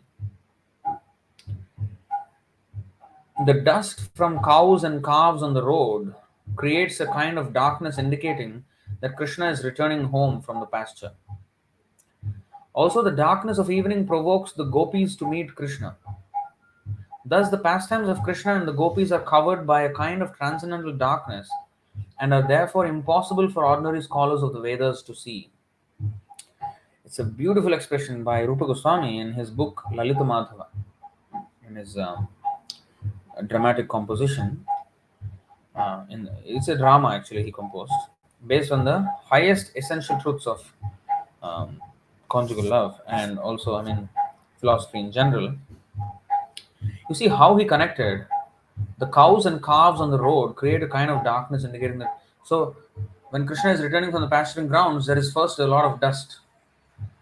It's caused by, he has numberless cows. He has millions and trillions of cows. So when they come, there's a huge, dust, that is brought into the air. And from there, one can understand that Krishna is coming. And that darkness inspires the gopis to eventually meet Krishna in the night. So thus the pastimes of Krishna and the gopis are covered by a kind of transcendental darkness and are therefore impossible for ordinary scholars of the Vedas to see. So by ordinary Vedic understanding, we cannot actually penetrate these things. Now let us see the purport. It's also very interesting. Prabhupada mentions here. This verse from the Lalita Madhava 1.23 is spoken by Paurnamasi in a conversation with Gargi. Krishna states in the Bhagavad-gītā 2.45, Traigunya Vishaya Veda Nistraigunyo Bhavarjuna. Thus he advised Arjuna to rise above the modes of material nature. For the entire Vedic system is filled with descriptions involving Sattvaguna, Rajoguna and Tamoguna. So Krishna asks Arjuna to rise above the three modes, become transcendental. People are generally covered by the quality of Rajoguna and are therefore unable to understand the pastimes of Krishna with the gopis of Vraja. And what to speak of with gopis, any Leela, anything that is transcendental, they cannot understand. They cannot understand. And especially, of course, the Rasa Leela, which they always misunderstand. Moreover, the quality of Tamoguna further disturbs their understanding. In Vrindavan, however, although Krishna is covered by the hazy darkness of the dust, the gopis can nevertheless understand that within the dust storm is Krishna. Because they are his topmost devotees, they can perceive his hand in everything. Thus, even in the dark or in a hazy storm of dust, devotees can understand what Krishna is doing. The purport of this verse is that under no circumstances is Krishna ever lost to the vision of exalted devotees like the gopis. How deep meaning is there? Just Krishna returning from the pasture. I mean, you see, this is the power of a person who is empowered by the Lord. Rupa Goswami composed this verse. What kind of realization? I mean, he's just looking at the dust. Krishna is returning, and what kind of deep philosophy he went into? You know. So, this is the example of sukham atyantikam yattad buddhigrahyam atindriyam vetti yatra na chaivayam sthitas chalati tattvataha yam labdhva chaparam labham manyate nadhikam tataha yasmin sthito na dukkhena gurunapi vichalyate tam vidya dukkha samyoga viyogam yoga samgitam. So, even in the toughest situations, the devotee never wavers in his devotion to Krishna, and we can see that in the lives of the Pandavas. They went through everything. Not a single moment did they doubt Krishna and his protection. No. They know that within the dust storm is Krishna. It is. So, very nice. I mean, look at the last part of it. Yeah. In Vrindavan, however, although Krishna is covered by the hazy darkness of the dust, the gopis can nevertheless understand that within the dust storm is Krishna, because they are his topmost devotees. They can perceive his hand in everything. Thus, even in the dark or in a hazy storm of dust, devotees can understand what Krishna is doing. The purport of this verse is that under no circumstances is Krishna ever lost to the vision of exalted devotees like the gopis. So this is another thing. So although avyakta, kṣara, these are all like indirect references to the spiritual world, but pure devotee, he sees everything clearly. And even in the material world, when everything looks hopeless, the devotee sees. Like for example, Prabhupada, when he was going to America, he was heading towards complete darkness. He was heading towards impending death almost, and yet he just went. And there's description when he was in America. At one point, when nobody was with him, he was, I think, just like maybe just the very beginning of devotees were like seeing him, and he was telling them that there are many temples, there are many devotees everywhere all over the world. Only time is separating us from them. Prabhupada was already seeing everything. He was saying that only time is separating us from them. So he could already see everything. So despite all the hopelessness that he was walking into or sailing into, and having suffered two heart attacks on board the ship, I mean, there was absolutely the odds against him. The odds were completely stacked against him. There was no chance. But despite such darkness and such hazy, uh, bleak future ahead of him, he made a miracle out of it. And then the entire Kali Yuga will thank him for that brave move that he made to go on the ship. It is immortalized. That journey in the ship is immortalized now. It will be sung forever. Vedagaya Jahara Charito. Vaishnava Charitra Sarvada Pavitra. So this will be sung for aeons and aeons together. How this pure devotee has gone and spread the holy name all over the planet. So very, very, I mean, insightful this thing. So anyway, went on kind of a tangent, but you know, but I thought it will be interesting to maybe look at it in this angle. Yam prāpya na nivartante. So a little bit about that. So tamahu paramāṁ gatim. First of all, it is a ultimate destination that everybody should aspire for. In fact, a devotee does not even aspire for this. He just wants to serve Krishna. That is actually the highest. And of course, Krishna automatically rewards him with all these conveniences. But again, yam prāpya na nivartante, that statement which I've already covered kind of, that already said na nivartante. And Sridhar Swami says, that in the 11.336 purport, that sarvan nishedhayasya savadhitvat. Means all negative thing has some limit. Under special circumstances, it can, So, yam prāpya na nivartante. So we have, of course, the pure devotees who do return every single time. Krishna said to Arjuna, Bahuni me vyatitani janmani tavacha Arjuna, tanyaham veda sarvani, natvam metha parantapa. Both you and I have taken many births. That means what? How many times he nivartante, nivartante, nivartante, punah, punah, nivartante. Where is it? Yam prāpya na nivartante. So, there is repeated return. And also, Krishna is going from one universe. Now here Janmashtami is finished. Another universe there is Janmashtami, the birth of Krishna pastime, Nityalila. And actually, the pure devotees are always in the material world. Wherever Krishna is going, Krishna is also always in the material world. They are also always in the material world. Then how are they in the spiritual world? Yes, they are in the spiritual world at the same time. So Krishna makes all these special arrangements. So, and he sends his acharyas, to come down here. So many times they do come down. So for preaching sake. And of course, technically we do have the independence and we can still misuse and become an idiot again. But because we have experienced once, that's why Krishna is confidently saying, Yam prāpya na nivartante. In fact, the reality is that we choose not to come after we go there. Just like if we go to a country where the standard of living is much higher, I wouldn't want to go back to a suffering place which I came from. Many people who emigrate from, uh, not so well-to-do countries and then they go to a well-to-do country, they'll never return. Like we have a few stories of defectors from North Korea. They defected from North Korea, escaped. They will never go back there again. Nanivartante. Why? Because they don't want to. They had enough of it. Now they have taste of freedom. Oh, why would I want to go back? So in that way, yam prāpya nanivartante. So the higher taste will impel us not to again,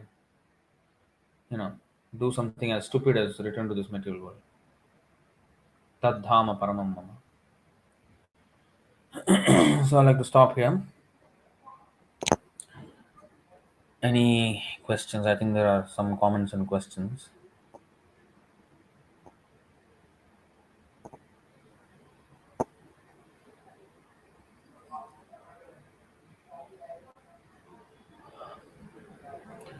Vrindavaneshwari Mataji. Prabhuji, so those having taken this human birth and not able to surrender to Krishna, so Krishna will not help them even once in this life to do some service unto him. How will they be able to save own self or themselves? So that's why Krishna has established, he sent Prabhupada and Prabhupada set up this movement, and now we have come into this movement and we have to reach out. So we have to be Krishna's agents to reach out. Actually, Krishna wants. Chaitanya Mahaprabhu wants that Prithivityachi Jatanagaraadigram Sarvatra Prachar Hoive Moranam, that every town and village his holy name is being sung. That's what he wants. Of course, he can do it himself, but then what we will do then? So he wants to engage us in his service, so we have to do that service.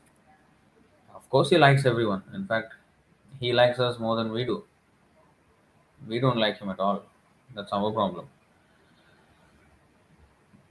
But he will not force his way into someone's life when that person is not willing. Then tanaham dvishatah kruran samsareshu naradhaman. He will go to the lowest and lowest form of lives, because that is what he is asking for, and Krishna mercifully awards him that. Although he honestly wants to see him back home, back to Godhead, in the kingdom of God. But because he is asking for it, so he will, put him in hell because he wanted it. I mean, he's behaving in such a way. So he has to be punished. Just like a father, he wants to see his son become a great man. But if the son is doing some mischief, he will beat the son. That does not mean he doesn't want him to become a great man. Oh, let me beat him and condemn him and beat him to death. That's not the intention. But he will beat quite severely and reprimand him quite severely so that he will never commit that mistake again and then come back to him. I mean, become that great man that he wanted him to be. So similarly, Krishna punishes us only for, you know, correcting us and bringing us back to our original state, not with any other intention. And if that's why Krishna says, those who preach my message, they're very dear to me. So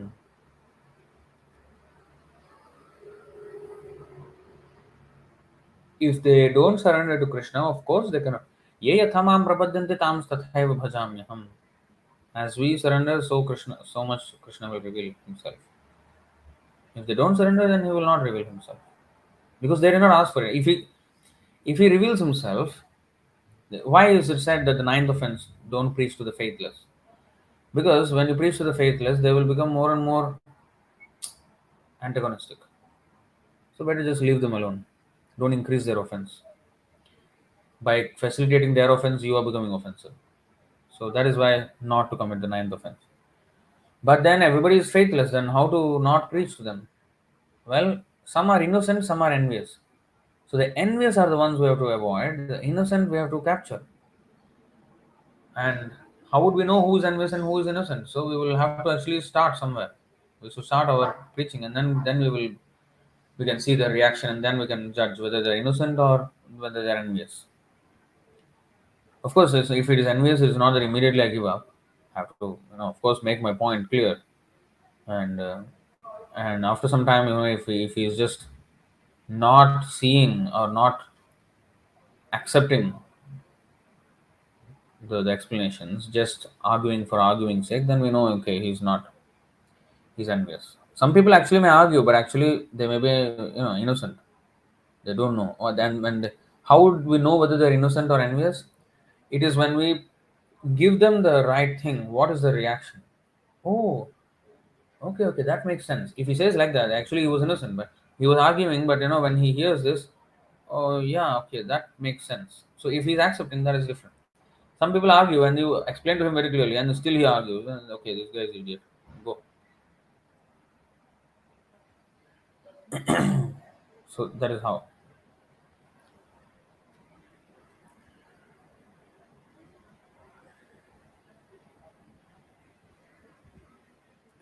Hi, if we learn Sanskrit, can we understand these mantras? Kindly answer.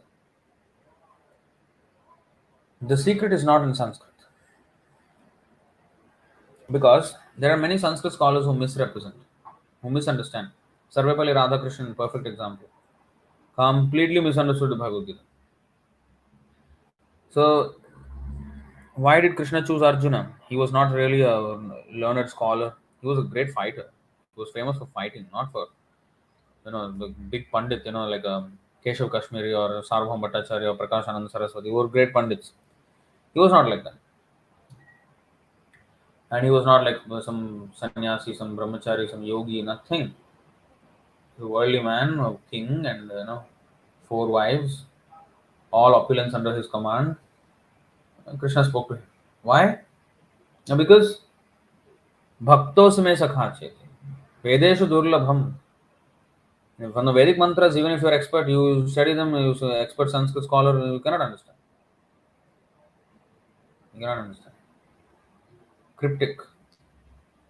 The encryption, the key, encryption key and decryption key is in devotion. Otherwise, you're all encrypted. Even you know the language, you cannot understand. You will misunderstand.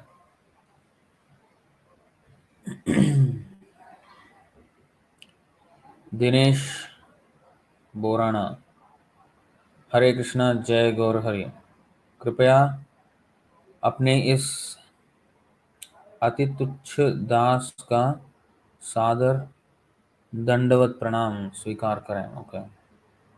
दंडवत प्रणाम. Hare Krishna. Mark. If you learn Sanskrit, you can understand the words only. Similarly, if you read a book on advanced sciences, do you know what the words mean and comprehend subject matter? No. Yeah, well said. We can read some bombastic words, we won't understand one thing.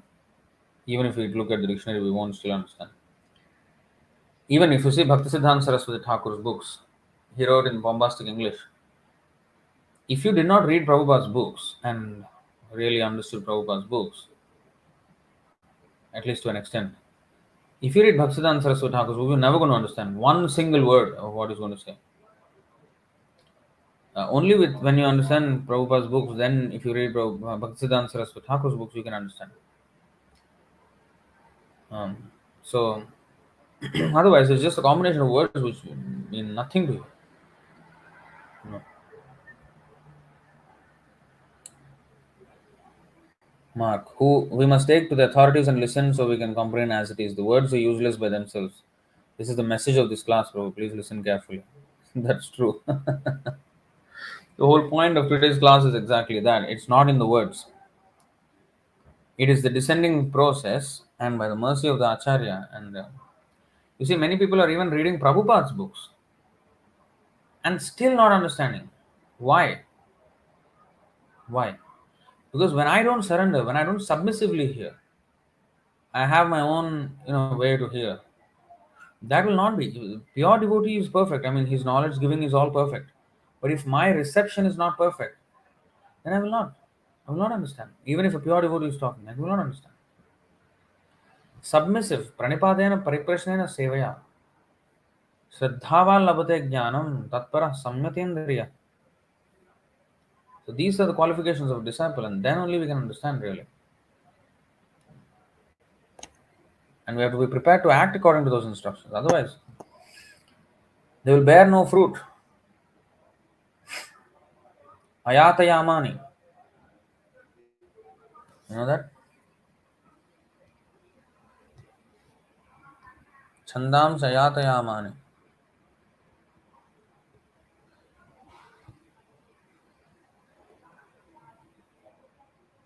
10:45-48 also.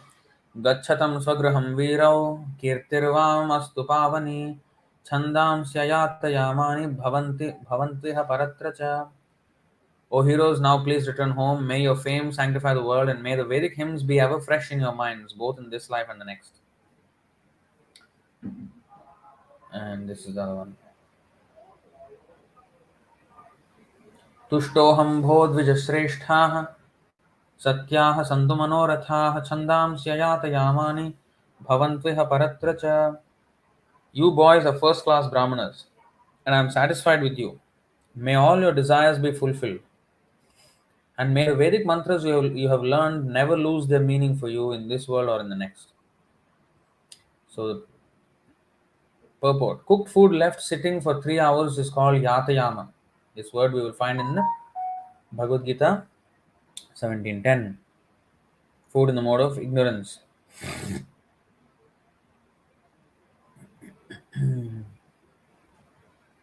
Yatayamam. Food cooked 3 hours before being eaten. So, tasteless. Gatarasam. So such food, yatayama, indicating that it has lost its taste, gatarasam. And similarly, if a devotee does not remain fixed in Krishna consciousness, means in the sadhana, if we don't keep our sadhana intact, then the transcendental knowledge that once inspired him on the spiritual path will lose its taste or meaning for him.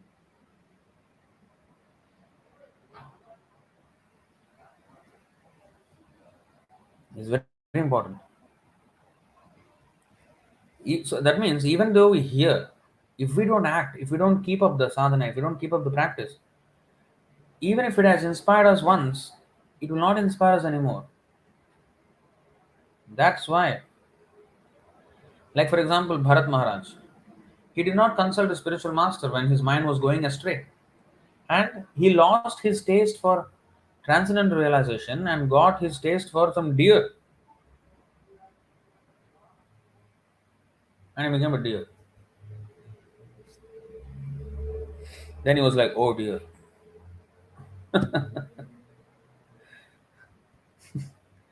So that is the that is called losing taste.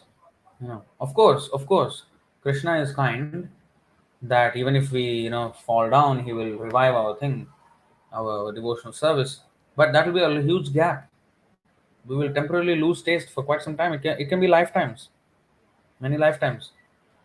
Bharat Maharaj was um fortunate enough to get back in two lifetimes, go back to Godhead. What kind of devotional service he did before he fell with a deer? I mean, he left his wife, undisputed kingdom, children, opulence, pets, everything, like as if there was stool in the toilet.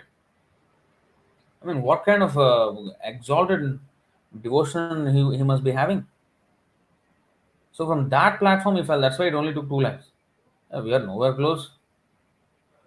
So we will take 2 million lifetimes. Uh, So lose its taste. So we should not. Our whole thing is this life we have to finish it somehow or other. It is impossible, yeah, but still having faith in Krishna and a spiritual master with determination, we have to proceed. Then like the Garuda, he will take up. The sparrow could not have empty the ocean. Garuda could have. Then so ocean submitted. So Maya will submit by the mercy of the pure devotee and Krishna. So the transcendental knowledge that once inspired him on the spiritual path will lose its taste or meaning for him. Thus, Sandipani Muni blesses his disciples that the Vedic mantras which reveal the absolute truth will never lose their meaning for them but will remain ever fresh in their minds. That means it will always be inspiring. That is how one is always Krishna conscious and very, very enthusiastic all the time. There used to be one devotee with us, so called senior devotee. He used to say this point that Krishna consciousness is very exciting in the beginning. But after fairly all the sadhana and all the thing, you kind of have a good grasp of some philosophy. You know, After that, it becomes stagnant. He used to say this many times, and he explained it as if that is the norm. And maybe for many devotees that is the case, but that is not the norm. That is the abnormal condition. The normal condition is to always ayatayamani, chandamsi ayatayamani. And why that stagnation comes? You see here, tushtoham, Sandipani Muni, Guru. This is about actually Krishna and Sudama when they were small boys in the Gurukul. This is the description. So their spiritual master Sandipani Muni was very satisfied with them. And in 10:45-48, just now we saw Sandipani Muni was very satisfied with Krishna and Balram. Again, his disciples. So tushtoham, the spiritual master is tushta, satisfied. And therefore chandamsi ayatayamani. The Vedic meanings are always fresh in the minds of a person who has the mercy. Yasya prasadat bhagavat prasada. Yasya aprasadan nagatih kutopi. Every morning we are singing. This is the meaning. If he is not satisfied, then it becomes stagnant. It will become stale. It will become, I know this already, I won't be interested to hear. I won't be interested to read. I don't want to. I won't be interested in serving, engaging in service. None of these things. Here he is saying, Bhavantveha paratracha. Both in this world and the next, it will always be, you know, fresh, these teachings. I mean, even for Bharat Maharaj, although he lost his taste for a while, those teachings remained fresh in his dear life and in the next Jada Bharat life. And also in the case of Gajendra, when he fell down and became an elephant, those whole prayers that he learned as King Indradyumna were fresh and then they saved him. Those prayers actually satisfied the Lord and saved him from his perilous condition. There are many examples like this, but they fell down and came back. But there will be a delay. You know, A lot of delay. Like this, Gajendra was fighting for thousands of years. So it's not easy. It's not like, oh, okay, Krishna said, even little bit salpam apesa dharma sab trayate mato bhayat. Okay, I'll just do little bit, I'll get all perfection. No, no, no. Little bit means next life you start from little bit plus 1%. So there we will start. And it will take many, many lifetimes. Aneka janma samsiddhas tato yati param gatim. Bahunam janmanamante jnanavan maam prapadyate. What is that every day morning we sing? Um,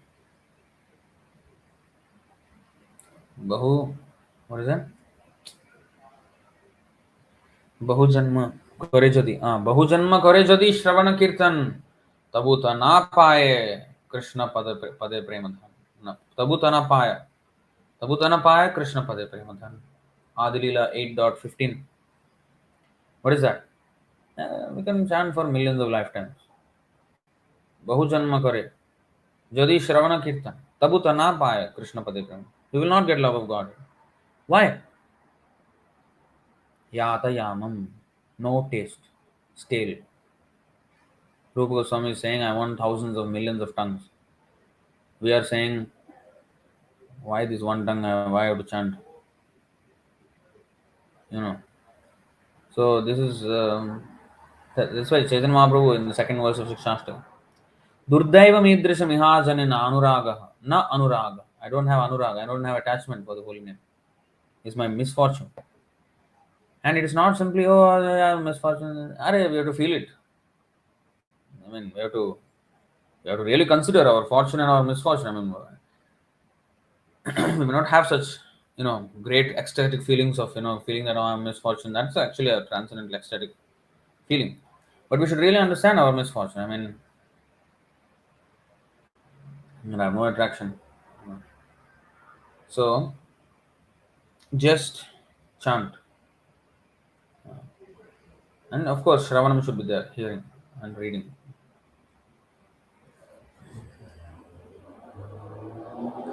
Divya Krishna Maharaj. Prabhuji, was Arjuna ever proud of his skillful archery expertise? As you said, we shouldn't be proud. Generally, those who acquire some skill, they're ambitious of skills. If not, how can they even achieve it? Yeah, I mean, he had his pride. Nindantastava samarthyam tato dukkhataram nukim. And in fact, I'll show you.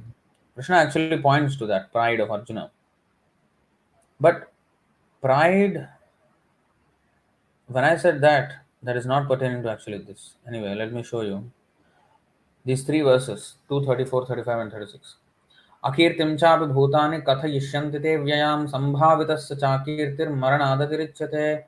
For a respectable man, this is the pride. People will always speak of your infamy, and for a respectable person, dishonor is worse than death. Kirtan. Bhayad ranaduparatam mamsante tvam maharatha yesham satvam bahumato bhutva yasasi laghavam. Decreased in value, laghavam, bahumata. People have great estimation of you. Pride. The great generals who have highly esteemed your name and fame will think that you have left the battlefield out of fear only, and thus they will consider you insignificant. Avachya bahun vadishyanti tavahita nindantastav samarthyam tado dukkhataram. Is Krishna is really, prodding at the pride of Arjuna, saying your enemies will describe you in many unkind words and scorn your ability. They'll say, this guy is useless, he's a coward, he cannot do anything. You see, big warrior, when actually comes time for fighting, he's running away. He's a coward. So people will say all these things. What could be made more painful for you? So, is this pride the same? No, it is not the same. So, this actually is spiritual pride. When I said pride, we should not be proud in our with our senses to speculate on the absolute truth or find out the absolute truth with our senses and our lenses. Nowadays, they want to look at the lens, telescope or microscope or this scope and that scope. There's no scope. There's no scope for them. I mean, they cannot understand. There's no hope, there's no scope.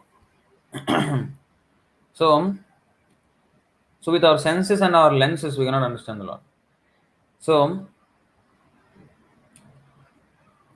to have so much pride, hubris, that no, without with my sense, if you cannot show me that this is correct, then you are wrong.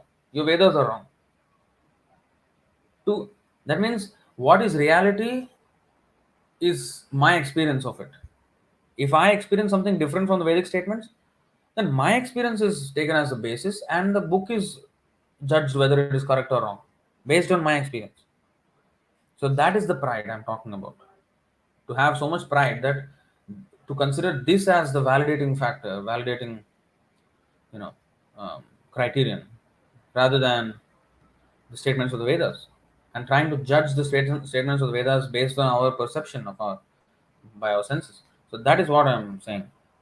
But anyway, this expertise and of Arjuna, the pride which he had in his expertise, and the ambitious nature with which he actually learned the archery. He was very, very focused in when he was learning archery. You know the story of Dronacharya, how he asked to kill the shoot at the wooden bird in the on the tree, and then he asked everybody, what are you seeing? They're saying, oh, I'm seeing the bird, I'm seeing the tree, I'm seeing the other bird flying around, there was everybody was describing. When Arjuna's chance came, and he aimed, So Dronacharya asked, what are you seeing? I'm only seeing the eye of the bird. So because that was the target, and he was not seeing anything else, Dronacharya said, shoot. Then he shot, and then it hit the eye of the bird. Then he understood he has the potential to become the greatest archer. So, yes, you have to have a lot of ambition to, excel in something like that. But here, when Krishna teased him and said that, oh, people will condemn you, it is, if you want to draw a parallel to that in our current situation, it is like this. Now, in our movement, if we do something stupid, huh, um, break the principles, if we break our principles, Prabhupada said, because we are following these four principles strictly, we have a great reputation in society. People may not like us, oh, Hare Krishna, these guys are always too much, talking too much, always say, oh, give up this one, give up that one. They will say all these things, but actually, in their heart of hearts, wow, these guys, they actually really follow very strictly. They don't eat onion, garlic, they don't drink coffee, tea, they don't drink chocolate, they don't eat meat, they don't illicit sex. Tough life. But when you ask them, oh, what is this, actually, but they respect. Subtly, they will respect. They may not say out loud, but they know that this is not easy to do. So that is the reputation. Now, if I act in a way which is contrary to that, if people say, hey, these Hare Krishna all drug addicts, these guys are useless fellows, or these are all they all go to prostitutes, and they all sleep around, if the devotees do this kind of things, there's no reputation. And avachavad, what they will speak many unkind words, and so we are representing a whole parampara. It's a bad name to Prabhupada, it's a bad name to the Krishna himself, Chaitanya Mahaprabhu. So that pride we have to keep up, and we have to keep their pride up. We cannot allow anybody to look down upon the acharyas or the entire movement, the sacred, the very mission of the Lord. We cannot do that. So similarly, Krishna's point here is that Arjuna is known as a great archer, and is known as a great kshatriya who is a protector of the public, of the people in general. You see, what is kshatriya's duty? Kshatriyo hi prajarakshan shastrapani pradandayan nirjitya parasainyadi kshitim dharmena palayet. The Kshatriya's duty is to protect the citizens from all kinds of difficulties, and for that reason, he has to apply violence in suitable cases for law and order. Therefore, he has to conquer the enemies of inimical kings, and thus, with religious principles, he should rule over the world.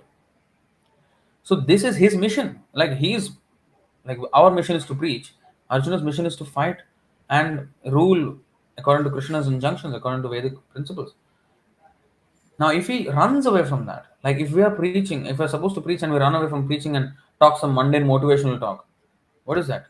Stupid nonsense, right? I mean, you're running away from the actual task and talking some motivational nonsense, mundane motivation. What is that? That is like this. People, what people will think? I mean, hey, this guy is a joker. Gaurgopalas is known as what? Joker. That is insult to our entire parampara. Insult to Bhagavad-gītā, insult to Krishna, insult to Chaitanya Mahaprabhu, insult to all the acharyas who have taken such, trouble to, spread this Sanatana Dharma or Krishna consciousness. Those acharyas who wrote so extensively. It's a joke to all of them. Insult. So that is the samarthyam. That is the thing that Krishna wants Arjuna to, hey, you stand for a culture that is the most exalted, and you are supposed to do this, and you are seen as the leader who is supposed to lead everybody, and you are running away like a coward. Look at what people will talk about you. Where? What is your standing? How are you going to show your face to anyone? Just like if we do something stupid, how are we going to show our face as devotees? If we break the principles and everything, how are we going to show our face?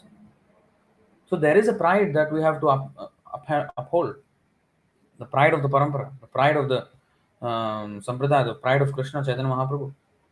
And we have to be proud to be part of that, and we have to keep their pride intact. And everybody who looks at the movement should only have, you know, um, uh, auspicious thoughts or positive thoughts about the movement and have respect. They should take not just respect. Eventually, you should come to a point where, oh, Hare Krishna people have said means that is it. It is right. That should be we should be absolute authority. So to come to that authoritative position, we cannot behave in ways which are not authoritative, which are not above suspicion. We have to be far above suspicion. So then only we will command the respect. We have to command respect. We cannot demand respect. We command respect with our actions.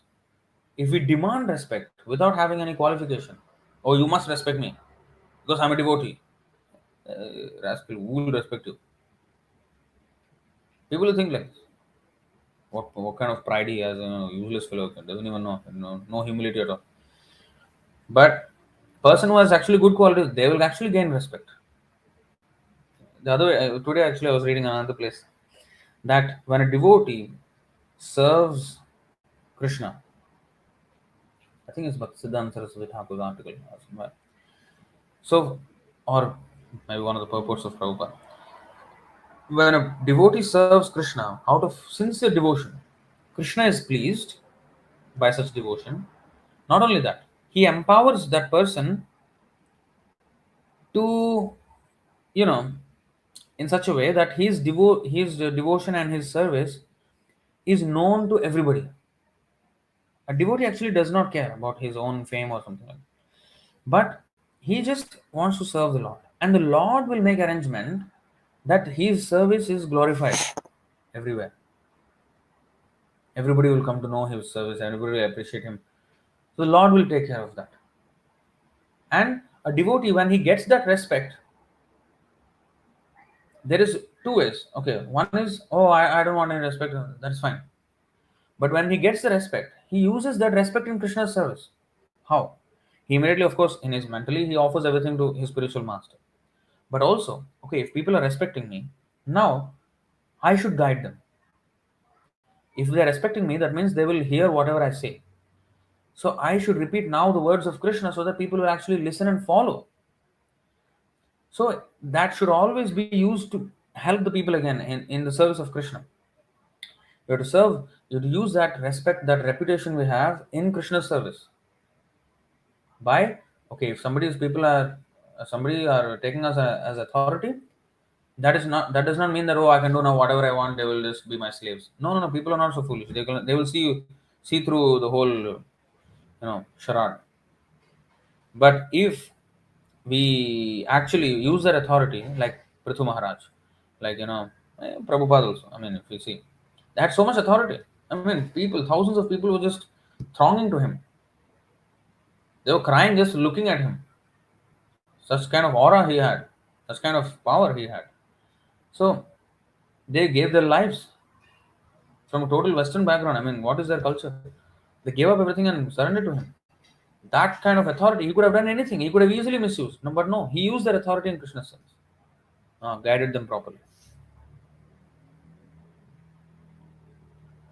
So everything has its use in Krishna's service.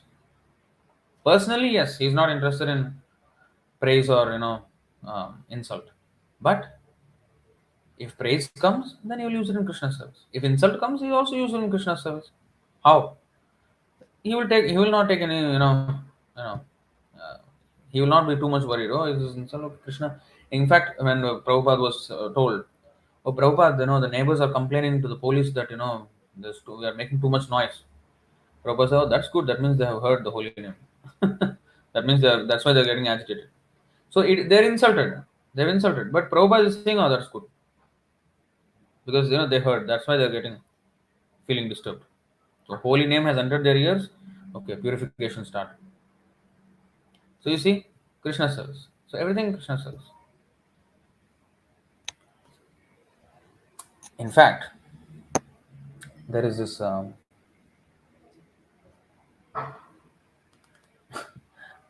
show you. Let's see if I can find it. Hmm.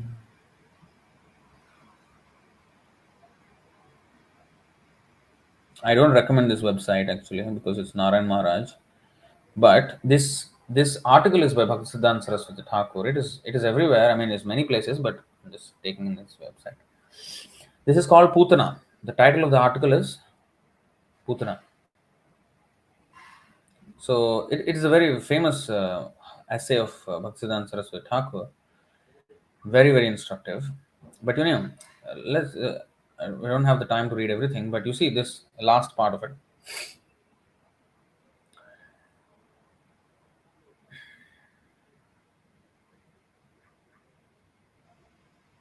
What is that? Let's.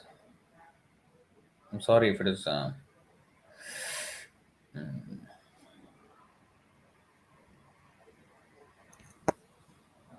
If it is small.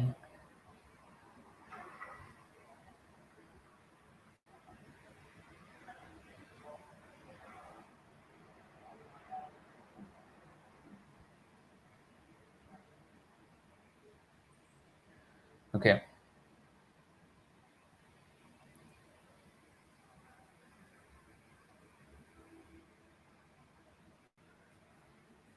The effective silencing of the whole race of pseudo teachers of religion is the first clear indication of the appearance of the Absolute on the mundane plane. The bona fide teacher of the Absolute heralds the advent of Krishna by his uncompromising campaign against the pseudo teachers of religion. So, a devotee, he this is his mission, and he's not just happy with people respecting him. No, no, no. Throw away every nonsense that goes on in the name of religion and just our religion, our surrender to Krishna. This whole philosophy of Bhagavad-gītā, Bhagavatam, and Chaitanya Charitamrita should become in fact, they are the supreme most religious teachings in the world, and they have to have the rightful place as the supreme most teachings. So, the effective silencing of the whole race of pseudo teachers of religion. We're not like some jihad or something like that, but we have to curtail all by logic and reasoning, explain to people. So, uncompromising campaign against the pseudo teachers of religion. This is Bhaktisiddhanta Saraswati Thakur, Simha Guru. So, devotee, he does this.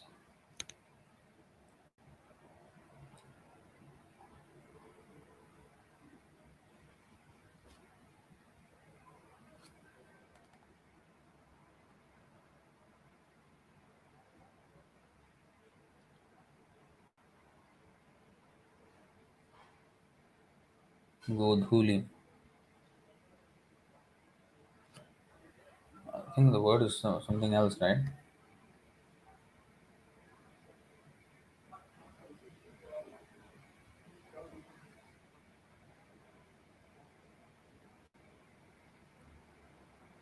Rajabharaha. Rajah Bharaha.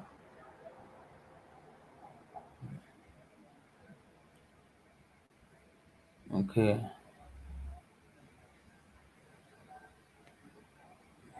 You're insane at this, Prabhu. What is that?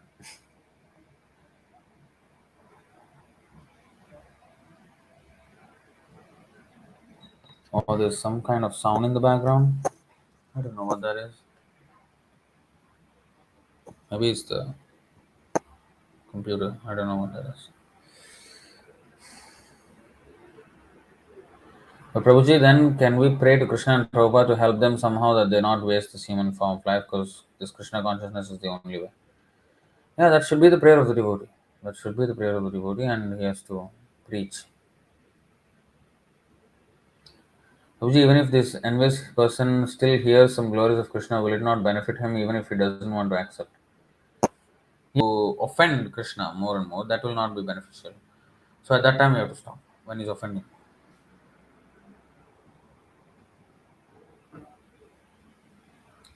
What are your views on Acharya Prashant? He's a rascal. Very instructive to be fixed up in our sadhana and the knowledge we're receiving must be taken up seriously.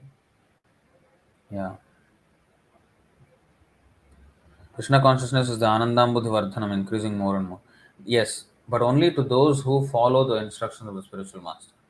Others find it stale and stagnating and decreasing, in fact. In fact, there is one statement by Satsvarup Das Goswami, one of the disciples of Prabhupada, who also became a guru, by the way. And after 40 years of chanting in 2007, he wrote a statement saying that after 40 years of chanting, the holy name has completely become dry to me and I have no taste. I don't feel like chanting anymore. I'm tired, I'm old, I'm, you know,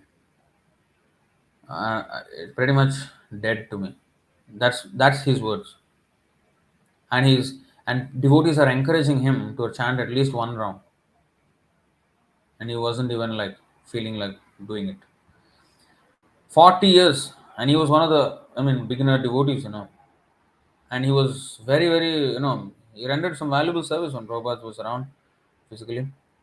He was doing some valuable service and he was quite intelligent and everything. But because he disobeyed and did all kind of nonsense, he wrote a book on what is this? Um, some pornographic kind of book, sanatorium. Yeah, I remember the title, sanatorium. Weird sexual, things he was writing. Weird, absolute insane. He became insane. So that is also there.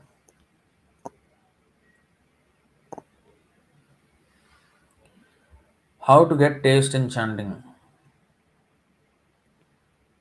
Just chant and hear, and read Prabhupada's books. Eat, eat only Krishna Prasadam. Associate with devotees. Morning program. You start chanting and reading, everything else will come. And if you attend the classes and then you understand the sadhana, if you can do the Mangalarati and the morning program in your home every day and listen to Prabhupada lecture, read his books every day, chant his name, definitely the taste will increase. No doubt about it. Venugopal, Arjuna was the next to fall, grief stricken to see his brothers in Draupadi die. In sorrow, Bhima asked Yudhishthir why the ever truthful Arjuna had fallen.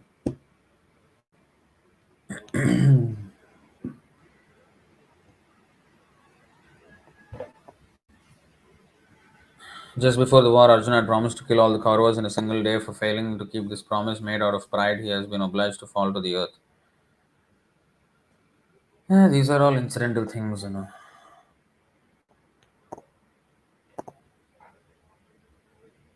should understand the real point of it all. All these, you know.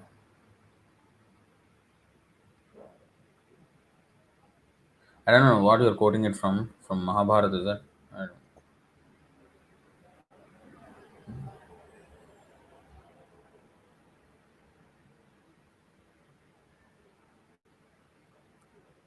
See, anybody has to pass away, right?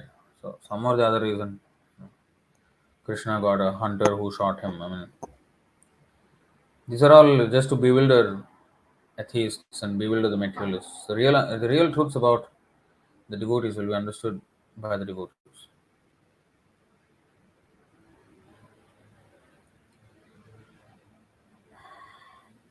Very clear explanation, Prabhuji, and extra necessary guidance. All right, so thank you all very much. Hare Krishna. Bhagavad Gita की जय, श्रील प्रभुपाद की जय, अनंत कोटि वैष्णव वृंद की जय, निताय गौर प्रेमानंद, हरि हरि बोल, हरे कृष्ण।